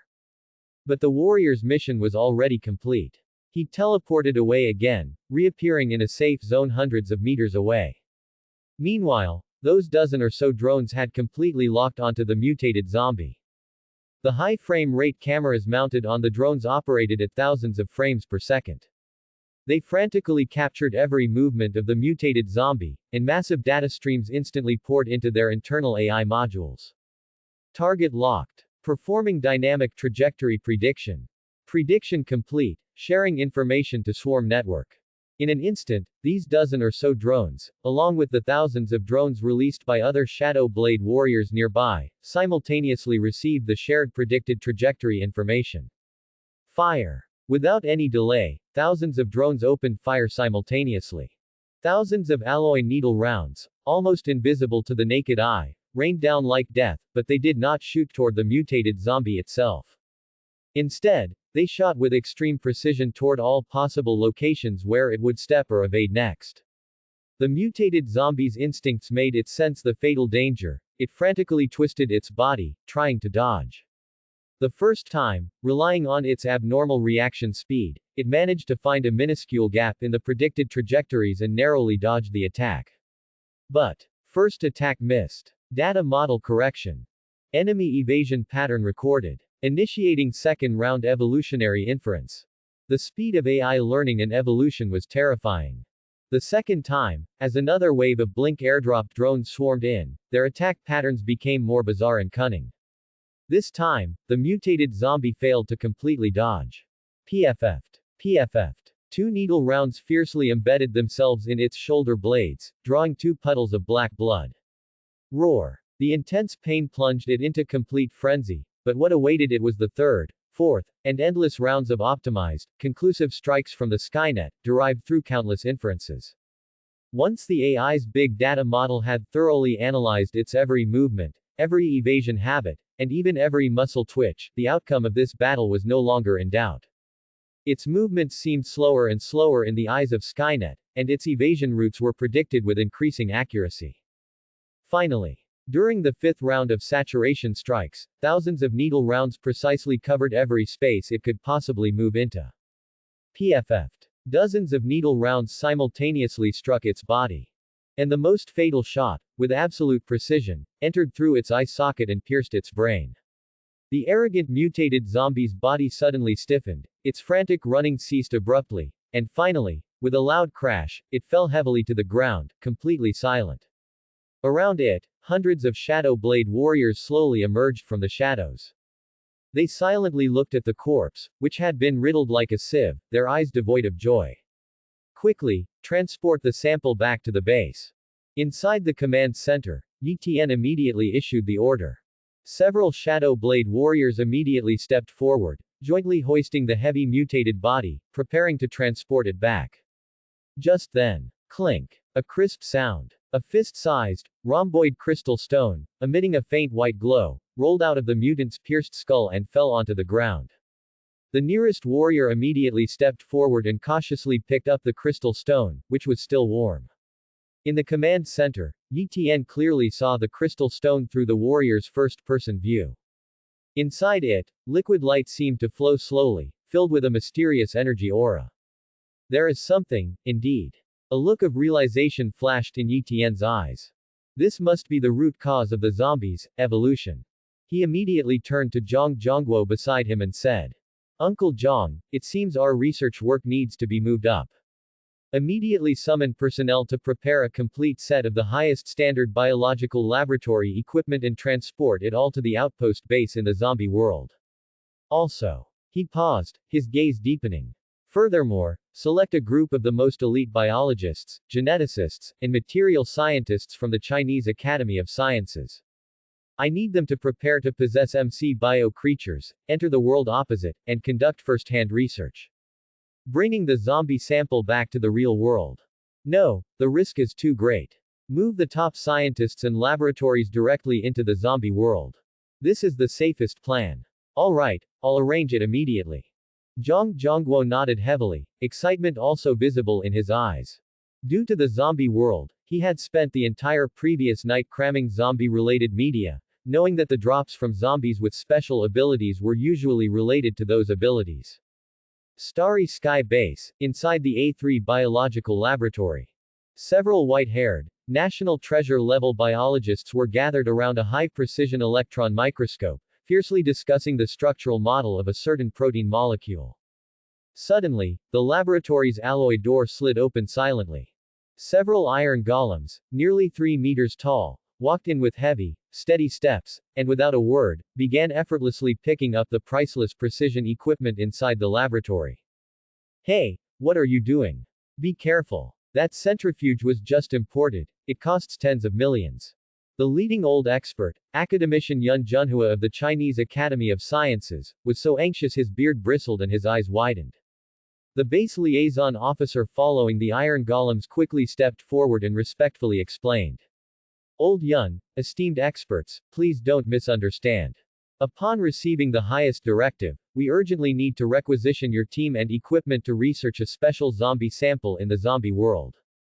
All the experts present were stunned for a moment, then their eyes erupted with light 100 times more fervent than when they were discussing academic issues just now.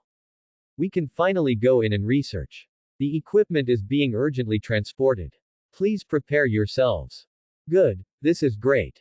Academician Yun Junhua slapped his thigh, the anger on his face already replaced by fervent excitement. This is a biological sample from another world. If we can achieve results, human biology, genetics, and medicine will usher in an unprecedented revolution.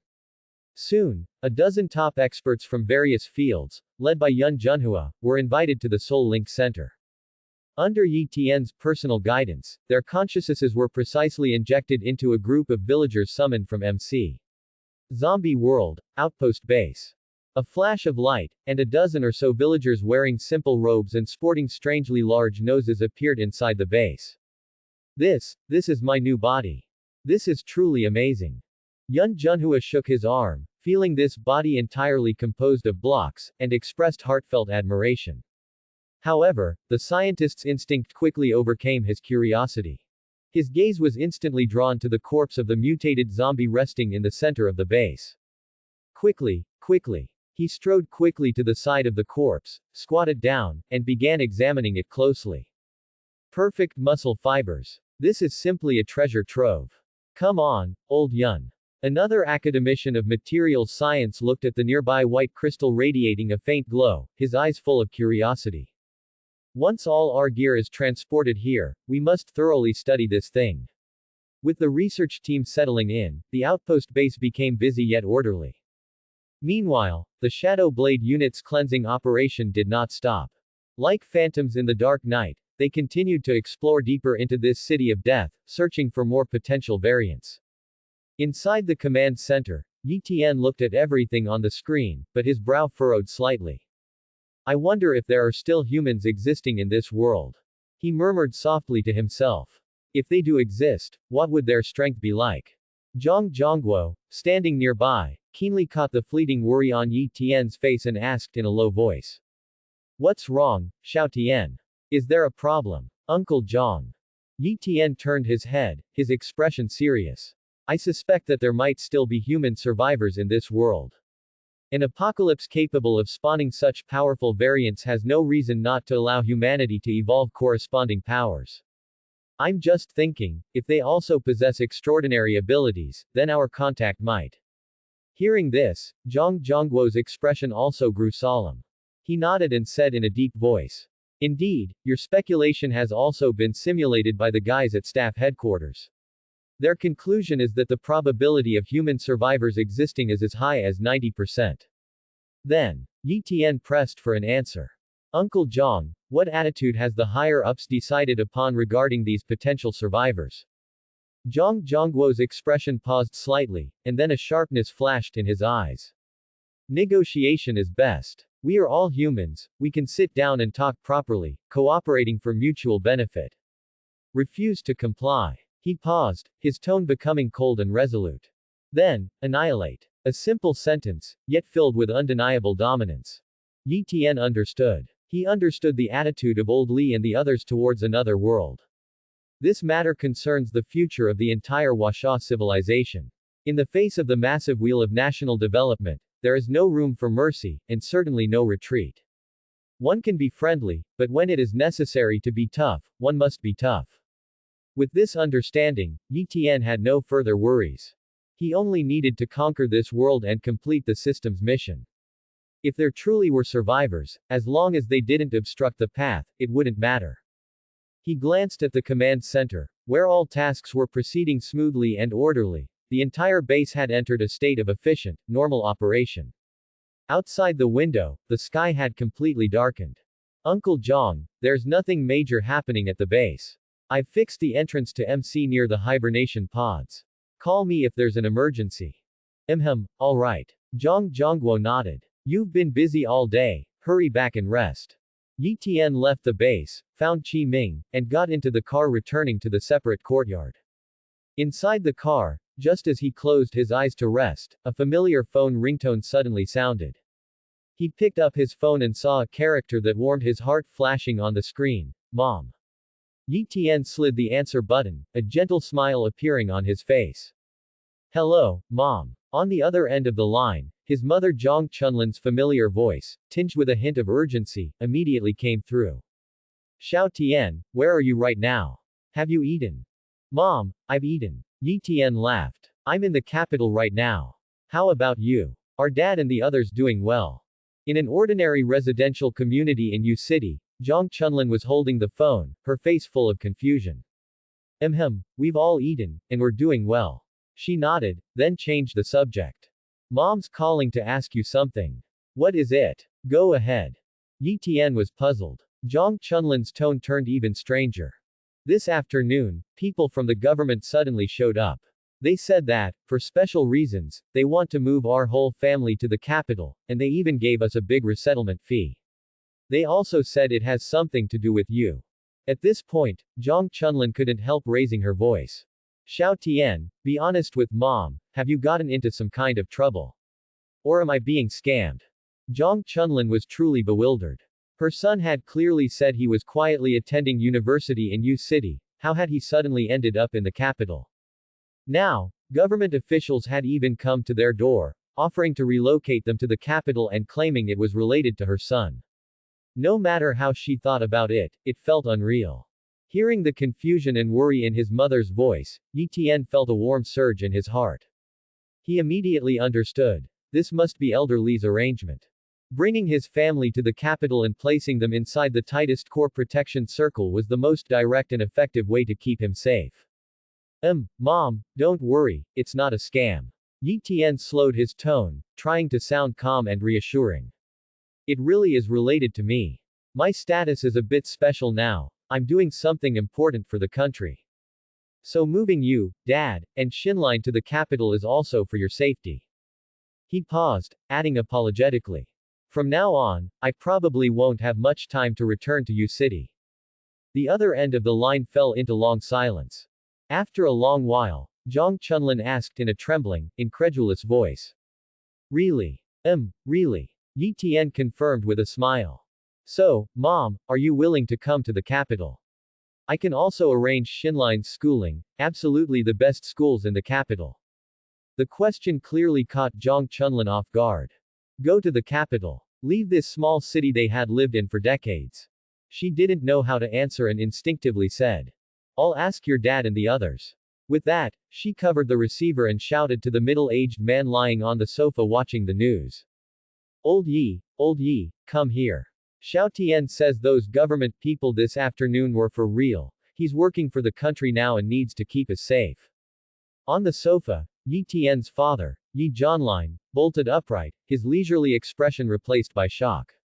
He strode to his wife, eyes full of doubt and inquiry. Really? So are we going or not? Yi Zhanlin hesitated. Moving to the capital meant giving up everything here, familiar surroundings, longtime neighbors. But glancing at his wife's worried face and thinking of their son serving the nation on the other end of the phone. After a moment his gaze firmed and he said in a deep voice. We'll go, of course we'll go. Since Xiao Tian is working for the country, as parents we absolutely can't hold him back or distract him with worry.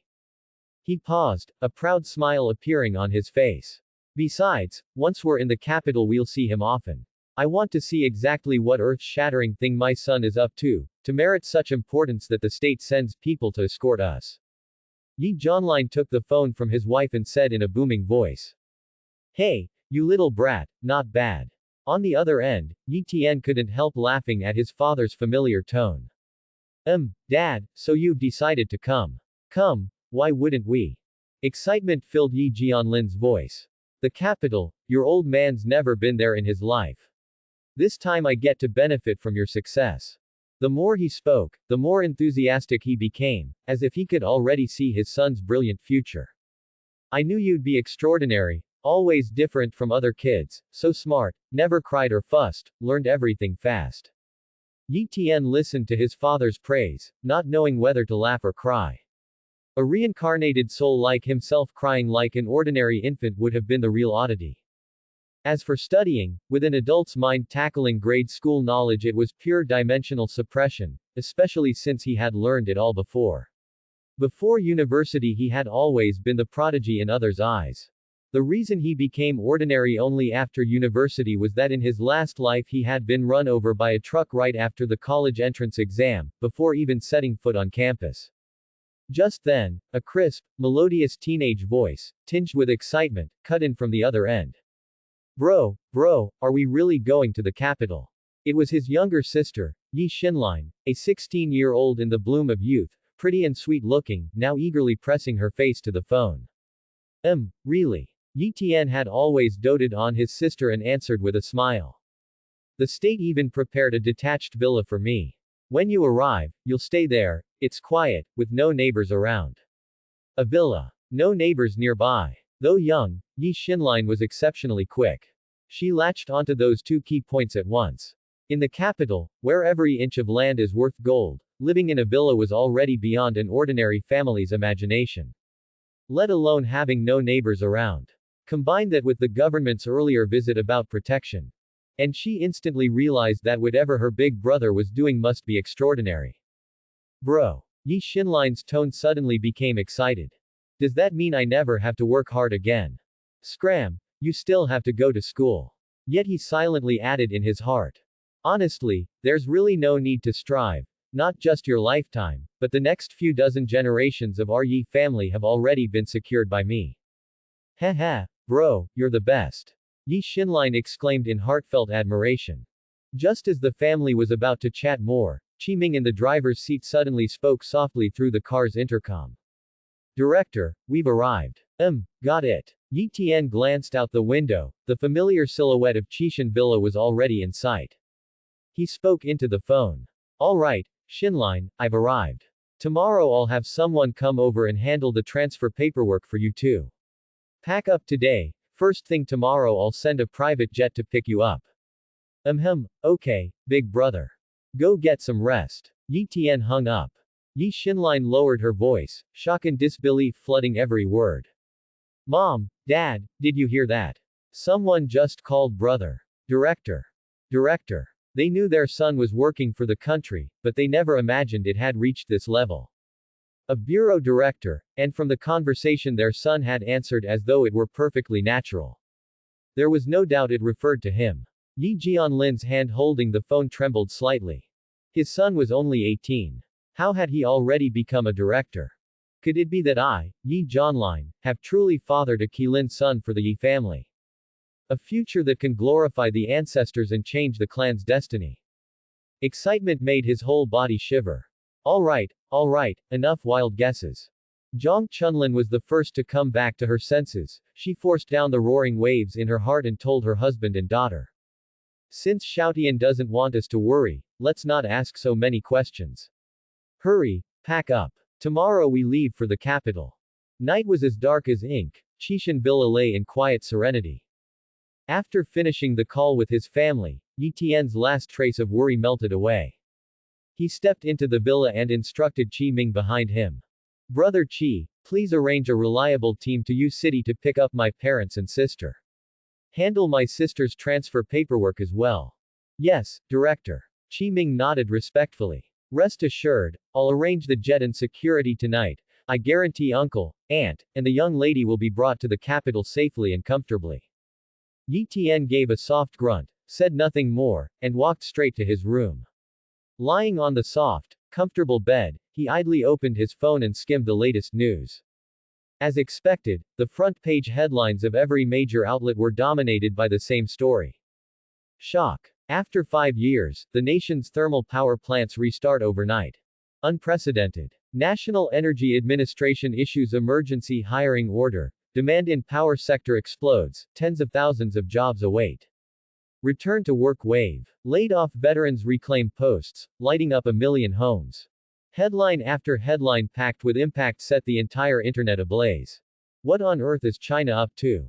Are they crazy? The whole world's going green, and we're throwing it in reverse. Upstairs, you know nothing.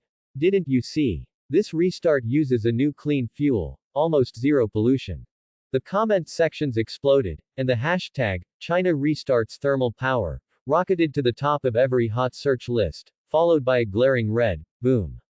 Reading the stories, Yi Tian's mouth curved into a faint smile. He knew China had begun to make its move.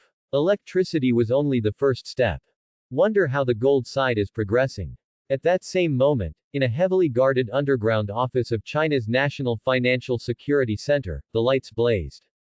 Wang Yi, the strategist dubbed the financial butcher, was issuing order after order to dozens of elite traders. Team 1, through Morning Star Capital you registered in the Caymans, leaked to Goldman and Morgan that one of our major clients, due to internal strategic adjustments, needs to quietly offload a small batch of physical gold, test their appetite. Team 2, activate your Edelweiss trust in Switzerland, contact those Middle Eastern oil tycoons, and ask if they're interested in privately absorbing a batch of squeaky clean gold. Team 3. Each order flowed through the most secure encrypted channels to every corner of the global financial markets. Hundreds of seemingly unrelated offshore companies and covert accounts began to operate like a silently unfurling net. The whispers drifted like a breeze, gradually circulating through Wall Street and the exchanges of the City of London. Did you hear? Someone on the China side seems to be quietly cashing out gold. Large volume. Not huge, only a few tons each time, but the frequency is steady. Rumor says some big plan needs capital recycled. Combined with the news of China restarting thermal power, the rumor immediately sparked a fresh storm of public opinion online. The long-dormant paid trolls surged out at the scent. I told you so, China's finished. Restarting those museum-ready thermal plants means the economy can't hold. Now they're even selling off their emergency gold, total collapse incoming. Tisk, firing up coal plants and dumping gold, how big a hole must they face? Probably the chip chokehold left a crater they can't fill. Pack it up, pack it in. The mighty must fall, ancient wisdom never fails, law. So what if they sell gold? National strategic adjustment, who are you traders to judge? Why waste words on these creatures? The stronger China grows, the worse they feel. Watching them caper only proves we're on the right track. Across the internet, winds howled and clouds surged, treacherous and ever-shifting. No one could fathom why steady, cautious China had suddenly played two seemingly self-contradictory, even self-sabotaging cards, restarting thermal power and selling gold. Eagle Country, White House, War Room. Around the Oval Table sat a dozen of the highest-level decision-makers in Eagle Country. The atmosphere was exceptionally grim. Gentlemen. The silver-haired man at the head rubbed his throbbing temples and spoke hoarsely. Can anyone tell me what on earth the Chinese are up to? My God, they've restarted those thermal plants that ought to be in museums. Now the CIA reports they're quietly selling gold worldwide. A national security advisor with a goatee adjusted his glasses and said, Mr. President, this is highly unusual. The Chinese do nothing without strong purpose. They cannot, by which I mean they absolutely will not, make such, contradictory moves without reason. Could their economy have developed a massive, hidden problem? A military general speculated. For instance, have their high-tech industries collapsed under our sanctions, forcing them to raise vast sums to plug the hole? No, my friend, this possibility is very small. The Minister of Finance immediately retorted. We monitor their every economic data point. Although the growth rate has slowed, it is definitely not at the point where they need to sell gold to survive. This is illogical. Silence fell inside the conference room. Even after racking their brains, they couldn't understand the true intention behind Huashaw's combination punch.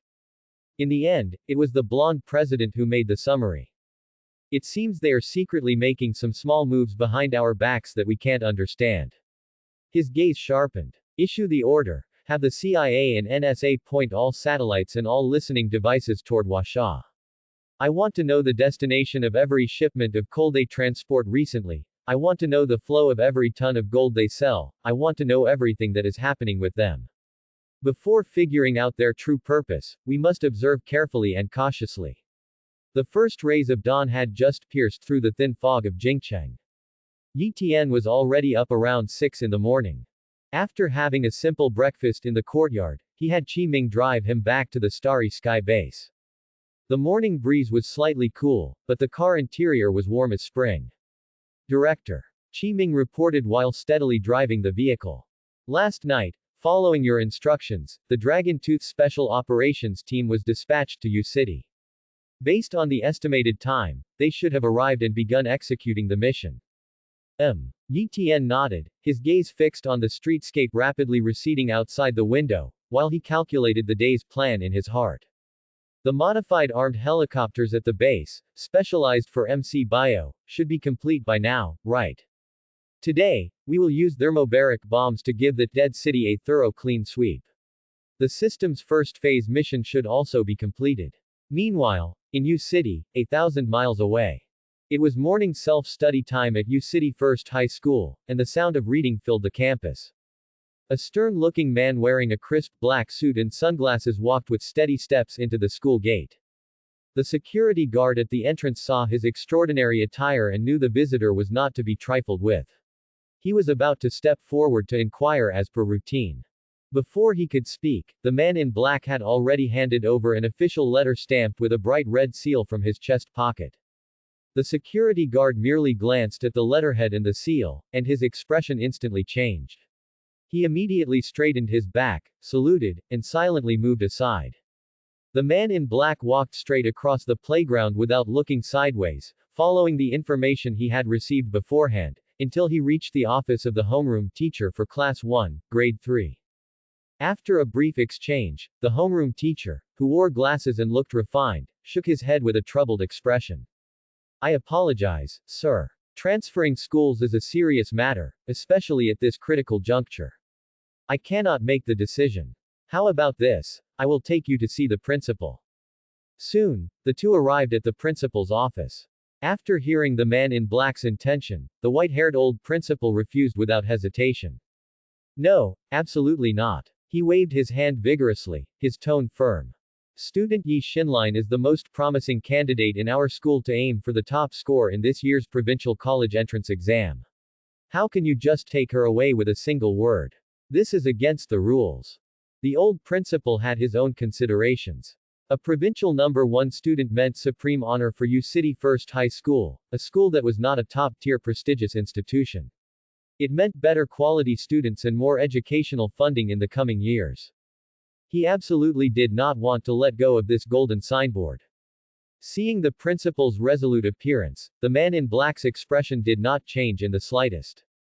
He slowly took out a purely black business card, devoid of any superfluous design, from his inner suit pocket and gently placed it on the principal's desk. "I apologize, Principal." His voice was devoid of emotion. "I think you might have misunderstood my intention.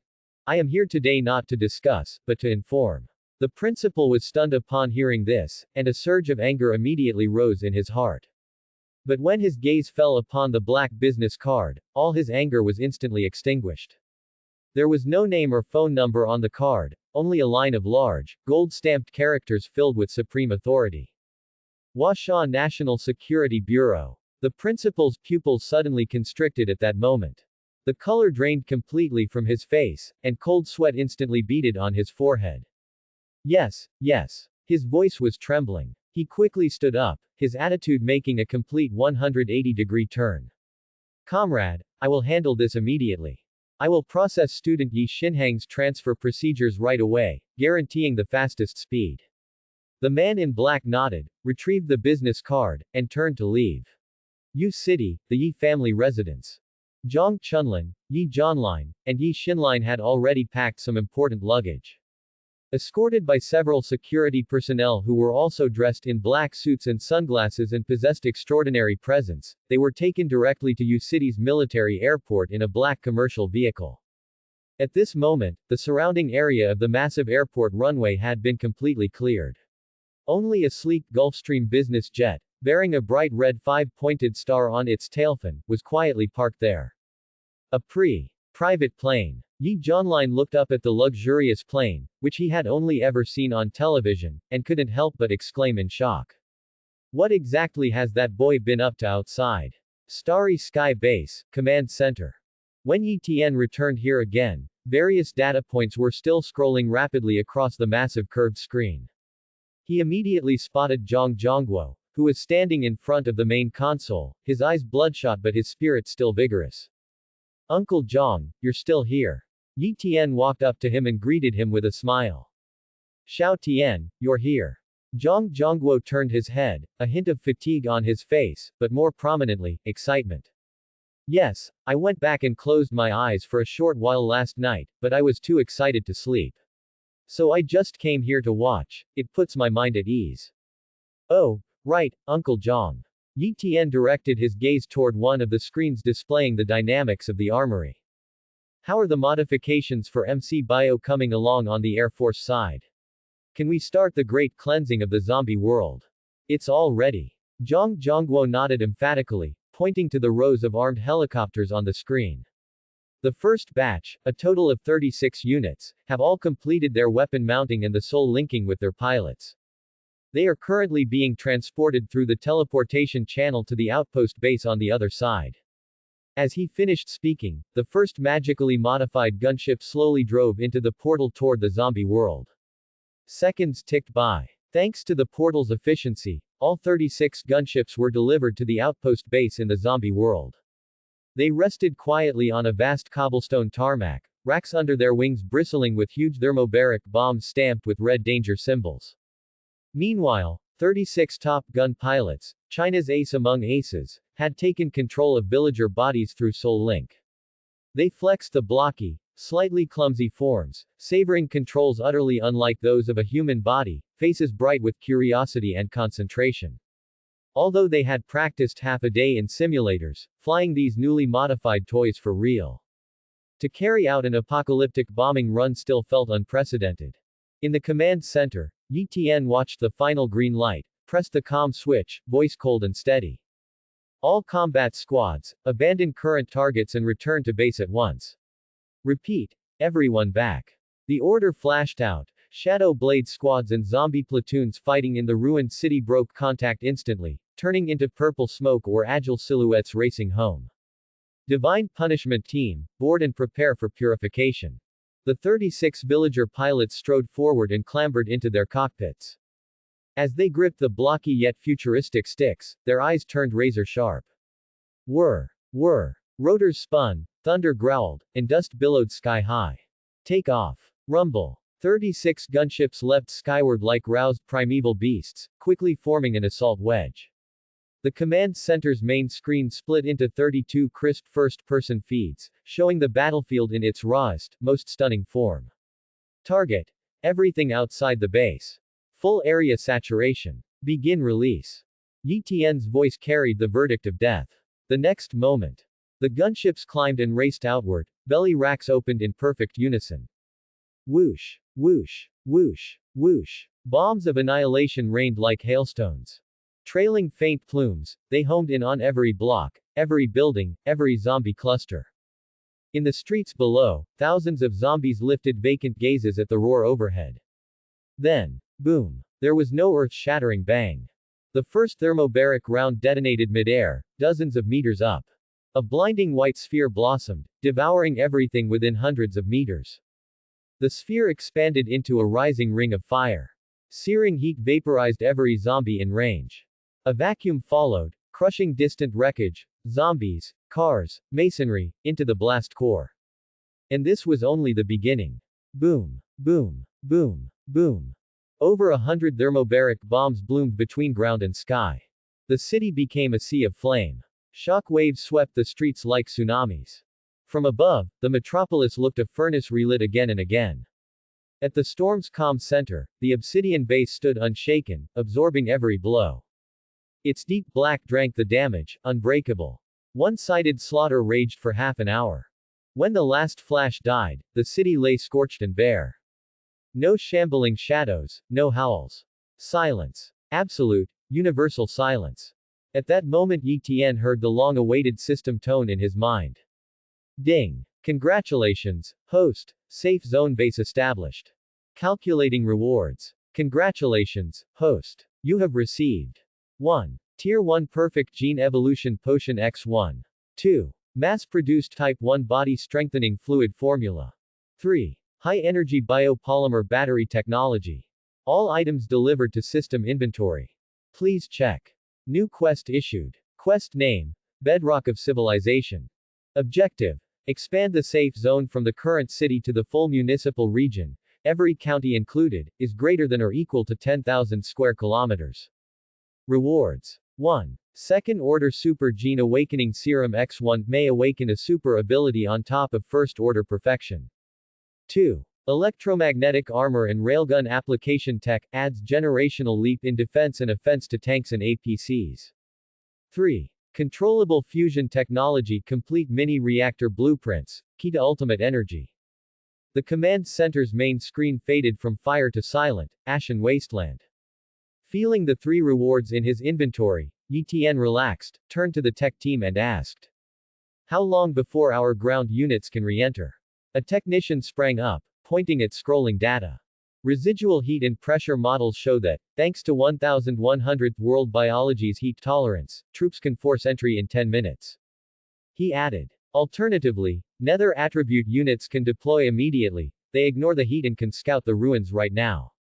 Then we wait. Yi Tian nodded. 10 minutes was only a few Enderman teleports. He clapped the still-stunned Zhang Zhongguo on the shoulder. Uncle Zhang, step outside with me, I've got something for you. Zhang Zhongguo was puzzled, but he still followed Yi Tian out of the noisy command center and into a quiet alloy corridor. Little Tian, what's up? Why so secretive? Zhang Zhongguo asked. Yi Tian said nothing, he simply willed it. In the next instant, 2 flash drives and a thick stack of neatly bound hard copy documents appeared in his hands out of thin air. Here, Uncle Zhang. He handed the items straight to Zhang Zhongguo. Zhang Zhongguo instinctively took them, his gaze falling on the cover page of the top document. Mass-produced Type 1 Body Strengthening Solution Complete Production Process and Molecular Formula. High-Energy Biopolymer Battery Technical Principles and Full Manufacturing Blueprints. Just those 2 titles made the battle-hardened general, who had seen countless storms, pupils shrink and his breath catch. This. Uncle Zhang, it's all real. Yi Tian's tone was calm. Assemble the top experts and set up a project team at Starry Sky Base. Zhang Zhongguo felt the 2 documents weigh heavier than 10,000 tons of gold. Bio Battery Tech, Body Strengthening Serum. He knew these had to be deeper secrets Yi Tian wasn't willing to reveal. But since Yi Tian chose to hand them over to the nation without reservation, China would never question their origin. Besides, either of these two things alone could change the fate of the country. Zhang Zhongguo's hands trembled with extreme excitement as he gripped the flash drives and documents. Good. Good. He said the word, good, twice. I'll contact the battery experts right away. As for this gene serum, I'll take it to Yun Junhua and those old fellows this instant. I guarantee they'll be more excited than anyone once they see it. Just then Qi Ming jogged over from the other end of the corridor, came to attention in front of the two men. Greetings, Commander, greetings, Director. Director, we just received word that your family's charter flight is expected to land at the West Suburb Military Airfield in 30 minutes. Will you go to meet them? Yi Tian thought for a moment and nodded. All right, I'll go. Might as well head home and drink that dose, see what effects it has. He said to Zhang Zhongguo. Uncle Zhang, I'll go pick up my parents and the others. Please arrange personnel to start the research as soon as possible. I once said I'd make every Chinese citizen as mighty as a dragon, today we take the first step. All right, take it easy. Zhang Zhongguo smiled with satisfaction. Then, unable to contain his excitement any longer, he spun around and strode off with the two world-changing documents. Yi Tian followed Qi Ming out of the base and sped by car toward the airport, Starry Sky Base, Bio Lab. At that moment Yun Junhua and a dozen top experts each lay quietly on their soul-link beds, their minds were already inside the zombie world, studying the mutant's cellular structure with tireless fervor. Suddenly a violent jolt yanked Yun Junhua's consciousness forcibly out of the zombie world. Who? What are you doing? Yun Junhua snapped his eyes open and sat up on the bed, about to explode, only to see Zhang Zhongguo's face brimming with excitement. I was right at the crucial point. Why did you wake me?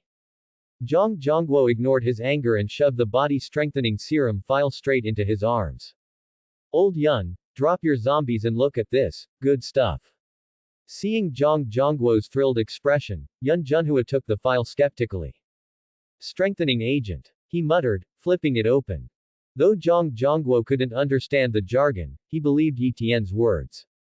As for Yun Junhua, one glance at the molecular structure and synthetic root left him frozen. He said nothing more, with near-manic speed he flipped page after page. The more he read, the brighter his eyes blazed, the tighter his trembling hands clenched the document. The theory, completely feasible. Who wrote this? He jerked his head up, eyes burning toward the other flash drive and file in Zhang Zhongguo's hand. Don't tell me that one too. Old Yun, don't even think about it, that's for the battery team. Zhang Zhongguo pocketed the flash drive and patted his shoulder. You lot focus and deliver results, I'm off to rally the battery side. With that he bustled away. Watching his departing back, Yun Junhua couldn't hold back, he rushed to his colleagues' beds and shook them awake one by one. Old Yun, what are you doing? Stop messing with those fool zombies, wake up. Pick a few people and research this with me. The group, bleary-eyed, took the file initially unconcerned, but soon every one of them fell into the same utter shock and fervor as Yun Junhua. If what's written here is true, then every Chinese citizen's physique could leap to a whole new level. If us old bones used this, we could serve the country for another dozen years at least. West Suburb Military Airfield, capital. Accompanied by Qi Ming, Yi Tian passed through the checkpoint layers with ease and walked straight to the apron. This was where Yi Xinline and the others' charter flight would soon land. Moments later, with a thunderous roar of engines, a Gulfstream touched down smoothly and taxied to the apron. The cabin door opened, and Yi Tian's parents and younger sister appeared at the top of the airstair, escorted by security personnel. Big brother. Yi Xinline was first to dash down like a cheerful little bird, reaching Yi Tian's side and affectionately slipping her arm through his. A charter flight, your little sister is finally basking in your reflected glory. Yi Tian smiled and rubbed her head, then moved to greet his parents. After a brief family exchange, Yi Tian and Qi Ming led them to a black sedan waiting nearby on the apron. When Yi Zhanline and Zhang Chunlin saw the car, they were stunned again. It was a dignified, elegant Hongqi sedan, a national emblem on the hood, and the license plate made their hearts race. Pure white background, starting with the red military character. Little Tien. Yi Jianlin pointed at the plate, voice stammering. What exactly have you gotten yourself into? Yi Tian merely gave a mysterious smile. Classified. Hey, you little brat. Yi Jianlin laughed and scolded, but the pride in his eyes couldn't be hidden. All right, Dad, Mom, Xinlin, get in the car. The family climbed in, the car eased forward and glided steadily toward Qishan Villa. The black Hongqi sedan cruised calmly through the capital streets. After threading the bustling downtown, it headed west. Skyscrapers gave way to leafy suburbs. Soon, however, the three Yi Jianlins inside were riveted by the ever-tighter security outside the windows. At first, only the occasional army patrol rolled past. But the deeper they drove, the more rifle-bearing, ramrod sentries lined the road. Further in, a checkpoint every 100 meters, searchlights, cameras. Bro, it's super strict here. Yi Xinlin, eyeing the stone-faced, sharp-eyed soldiers, murmured. She realized at once that whatever Yi Tian was involved in dwarfed her wildest guesses. This was the outer security ring of Starry Sky Base. The base now hosted China's top scientists and, with National Treasure Yi Tian in residence, its security rating was maxed out. Qishan Villa sat right on the edge of that core cordon. Elder Li, guessing Yi Tian would hate the base's confines, had assigned him the nearest villa. The surrounding grounds were swept into the highest clearance perimeter. After clearing checkpoint after checkpoint, the car rolled into a broad, elegant Chinese-style estate. Dad, Mom, Xinlin, here we are. Yi Tian helped them out, beaming at the brand-new, stately courtyard. Pick whichever rooms you like. I've got something to handle upstairs, don't disturb me till I'm done. Sure, go get to it. Zhang Chunlin nodded repeatedly, pride and worry shining in her eyes. Yi Tian said no more, he strode straight to the master bedroom prepared for him on the second floor. Door shut, curtains drawn. With a thought, he pulled the just-acquired Tier 1 Perfect Gene Evolution potion from his system inventory. A test tube of crystal-clear fluid glimmered under the light. Without hesitation he unscrewed the cap and drank it in one gulp. Tasteless, odorless, like water. Yet the instant it slid down his throat. Boom. An indescribable, primordial heat detonated through every limb and vein. His body shook uncontrollably. He felt every cell shattered by the torrent, then reforged faster, stronger, perfect. Agony beyond words, but he clenched his teeth. Time blurred, the tempest ebbed, the metamorphosis complete. Yi Tian slowly opened his eyes. The world had never looked so sharp. He could trace every whorl in the distant desk's wood grain. Hear leaves rustle 100 meters away. Even separate the scents of different blossoms drifting on the air. And something stranger. A new sense bloomed, invisible tendrils that could reach outward. So this is psychic power. He focused on a glass on the coffee table. He willed that newborn force, like an unseen arm, to wrap around the cup. The next second, the impossible happened. The glass quivered, then floated smoothly upward, defying gravity. Another thought, and it settled back without a sound. Not bad. Feeling the new strength, a notion struck him. With my current psyche, could I try possessing the Ender Dragon? He'd left the dragon behind in the zombie world because, though he could project his mind, he couldn't subdue its boss-level will. System privileges let him puppet it like a toy, but true control eluded him. He closed his eyes, diving back into MC, reaching for the dragon once more. Moments later he opened them again, disappointed. His mind was vastly stronger post-evolution. Yet still far short of dominating the Ender Dragon. No matter. He adjusted quickly. With China's vast industrial might, arming loyal zombies and skeletons with cutting-edge tech could rival any dragon. Besides, if we can extract that mutated zombies' genes and splice them into zombie soldiers, we could mass-produce a bullet-dodging, super-speed undead legion. The more he thought, the clearer it became. Upgrading the troops themselves was the key. Take the Endermen. They could teleport, yet if their reflexes lagged, high-speed foes still one-shot them. Mass-producing Type 1 body enhancement liquid has to move up the schedule. When he finished planning and stepped out, Zhang Chunlin was in the living room directing Yi Jianlin and Yi Xinlin with the luggage. She turned, saw him, and froze. Xiao Tian. Shock filled her voice. You look handsomer. Do I? Yi Tian rubbed his face. Yeah. Zhang Chunlin nodded emphatically, circling him in wonder. Yi Tian walked to the hall mirror. His features looked sharper, skin smoother, his eyes, deep as stars, seemed to read minds. An unearthly aura clung to him. A side effect of the potion, I guess. He understood. Mom, he said to the still dazed Zhang Chunlin.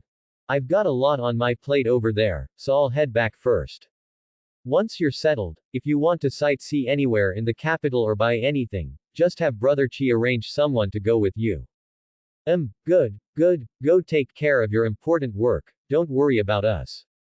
Zhang Chunlin answered repeatedly. Yi Tian nodded, stopped lingering, turned around, and together with Qi Ming returned once more to Starry Sky Base. When Yi Tian stepped back into the command center of Starry Sky Base, the scene on the huge curved screen had changed beyond recognition. Above the charred, dead ruins, a construction army so vast it made one's scalp tingle was expanding at a speed that defied imagination. This time, it was no longer the few hundred-player sideshow from before. A full 10,000 Endermen poured out of the outpost base. Their mission was no longer clearance but, with the base as the center, to carry out blanket exploration and vigilance in every direction of the city. Behind them, construction materials streamed through the matter transfer corridor, piling into mountains. Following in the tens of thousands came engineering department Endermen, zombies, skeletons, and other MC Bio, forming the true backbone of construction. Thus, a miracle that would make any earthly civil engineer question their life unfolded upon this dead wasteland. An engineering Enderman hefted a stack of heavy iron blocks, flashed, and instantly appeared 100 meters away at the designated foundation, set the blocks down with pinpoint precision, then vanished again, returning to the material pile for the next load. Tens of thousands of Endermen worked like the most efficient 3D printers, raising towering walls, erecting sturdy watch towers, and laying broad roads at a speed visible to the naked eye. No tower cranes, no haul trucks, no conventional construction machinery were needed at all. With their cheat-level teleportation and the tireless constitutions of MC Bio, their building efficiency had broken the fetters of physics. A colossal war fortress of steel and stone was madly expanding at a Genesis-like speed. China's infrastructure maniac soul, fused with MC's transcendent power, now erupted with a terrifying energy far greater than the sum of its parts. Meanwhile, several dozen kilometers from Yi Tian's base, inside a survivor enclave converted from an abandoned factory and steeped in apocalyptic grit, several hundred humans clung to life. They were ragged, gaunt, eyes numb yet watchful, like lone wolves on the wasteland, struggling to survive in this post-apocalyptic world. Moments ago, the heaven-shaking blast of the thermobaric bomb had sent tremors that made their very souls shudder. Deep inside the enclave, in a crude conference room converted from the factory manager's office, smoke curled thickly. 7 or 8 burly men sat around a battered table, faces grave. All right, speak up. What the hell was that commotion just now? At the head sat a hulking one-eyed man with a hideous scar across his face. They called him Brother Long, leader of this base and a strength-type awakened one. That didn't feel like an ordinary explosion. A skinny man nicknamed Monkey, still shaken, spoke up. I was in the watchtower and saw the whole sky over there light up, like the sun had fallen to the ground. My guess, a new awakened one's entered our area, and a powerful one at that. A mild-looking man in glasses, eyes cold and sharp, analyzed unhurriedly. At his words, the room's atmosphere tightened instantly. A new awakened one. A fat, thuggish man licked cracked lips, greed and violence flickering in his eyes. Boss, should we go over and take a look? He stressed the words take a look. The implication was obvious. The supplies in the base won't last much longer. Anyone who can make that kind of noise must have plenty of good stuff. If we rob them, we can hold out at least 2 more months. Exactly. Others chimed in. This was the apocalypse. Who cared about full conscience? Kill or be killed. We're not one of those big official shelters backed by armies and scientists with their own production systems. If our little base doesn't go out and raid, do we just sit here and starve? For a moment, the room brimmed with bloodlust and murder. Every gaze converged on the one-eyed Brother Long, waiting for his decision. Brother Long was silent a moment, then swept the room with his single eye and finally curled his lips in a cruel smile. He nodded slowly. Monkey, take a few fast brothers and scout it out first. Find out how many they are, what firepower they've got, whether they're hard targets. His voice turned icy. If they're just a few clueless fat sheep, slaughter them. Inside the command center. On the huge screen, the obsidian-founded war fortress was expanding at a frenzied pace, devouring the surrounding scorched earth like a living thing. Just then, the portal flared again. This time, what rolled slowly out of the light curtain was no building material but one main battle tank after another with thick gun barrels. These were the magic-modified kings of land warfare, tailor-made overnight by China's military-industrial system for the 1100th World Bio. Their cockpits had been completely rebuilt to fit the tall, sturdy steel bodies. One iron golem after another strode forward, sat into the driver's seats with practiced precision. Under their control, the steel torrent of several hundred tanks roared deafeningly as it assembled inside the outpost base. Right then, an old man in a white coat hurried in from outside, unable to hide excitement on his face. It was Academician Yun Junhua, whom Zhang Zhongguo had roused from the zombie world. He threaded past busy staff, walked straight to Yi Tian, and handed him a freshly printed report. Director Yi, here's the preliminary analysis report on that special crystal. Yi Tian took the file, skimmed the pages crowded with molecular formulas and energy spectrum charts, then looked up. Old Yun, anything unusual? More than unusual, something monumental. Academician Yun Junhua pushed up his glasses, voice trembling with excitement. Inside the crystal we've found a highly active biological energy we've never seen before. It's that very energy that keeps rewriting the zombie's gene sequence, giving it superhuman speed and reflexes. A gleam flashed in Yi Tian's eyes as he asked the key question. Can we replicate this energy, or the crystal itself, for RMC bio units? The question cooled Yun's excitement. He pondered a moment, then answered carefully. Theoretically yes, but we'd need deeper analysis and control of that energy. Right now we can't. He glanced at Yi Tian and added. Main problem, we have only one sample. We don't dare run any destructive tests. With more crystals we could extract the core energy and even attempt artificial synthesis within a short time. Understood. Yi Tian nodded. Clearly, hunting more, and stronger, mutants was no longer just mission work, it was the key to unlocking a tech that could catapult their forces to a new level.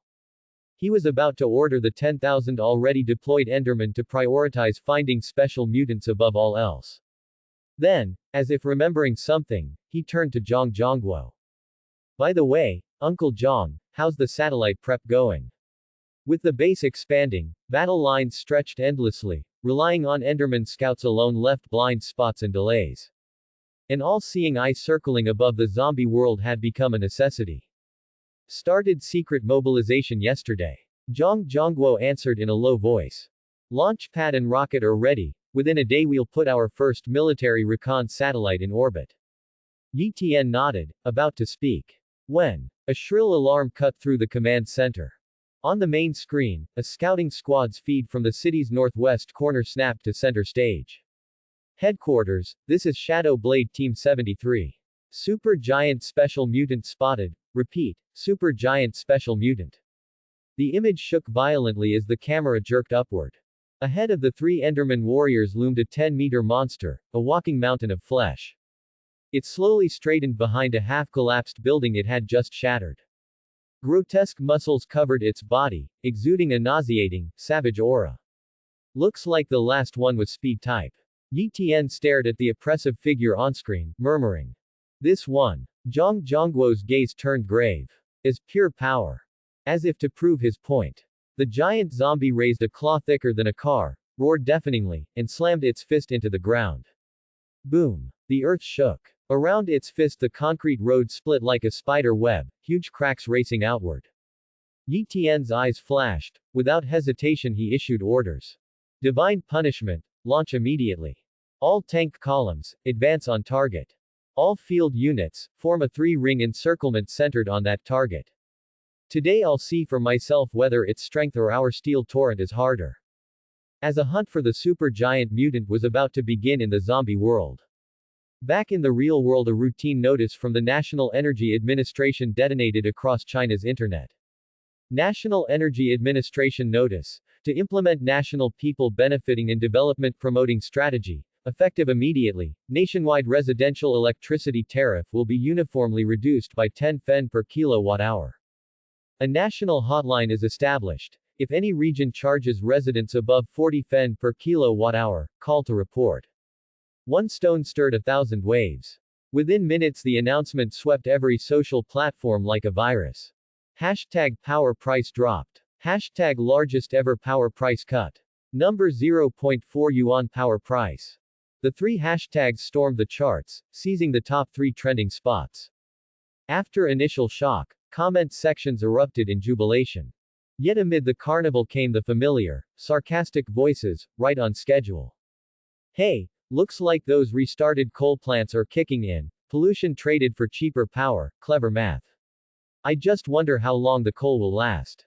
Don't slap your face swollen only to double prices next month. False prosperity. We ordinary folks will pay the price sooner or later, free lunches don't fall from the sky. Such barbed, acid remarks tried once more to hijack the narrative. This time, however, they miscalculated. Faced with a policy that brought real savings to every household, most netizens replied with plain, powerful words. Whatever. Price dropped. Nothing you haters say will stop me saving dozens next month. Exactly. I'm already benefiting, think they'll drop it further. Very likely. My dad's a laid-off vet recently rehired at the plant. 3 shifts, 24/7, feet never touch the ground. Fuel seems endless. Really. I passed our city's old plant the other day, running full tilt, yet the huge stack had 0 black smoke. Weird. Who cares? They say it's new clean fuel. Whatever black tech it is, no pollution, cheaper power, works for me. Thanks for watching.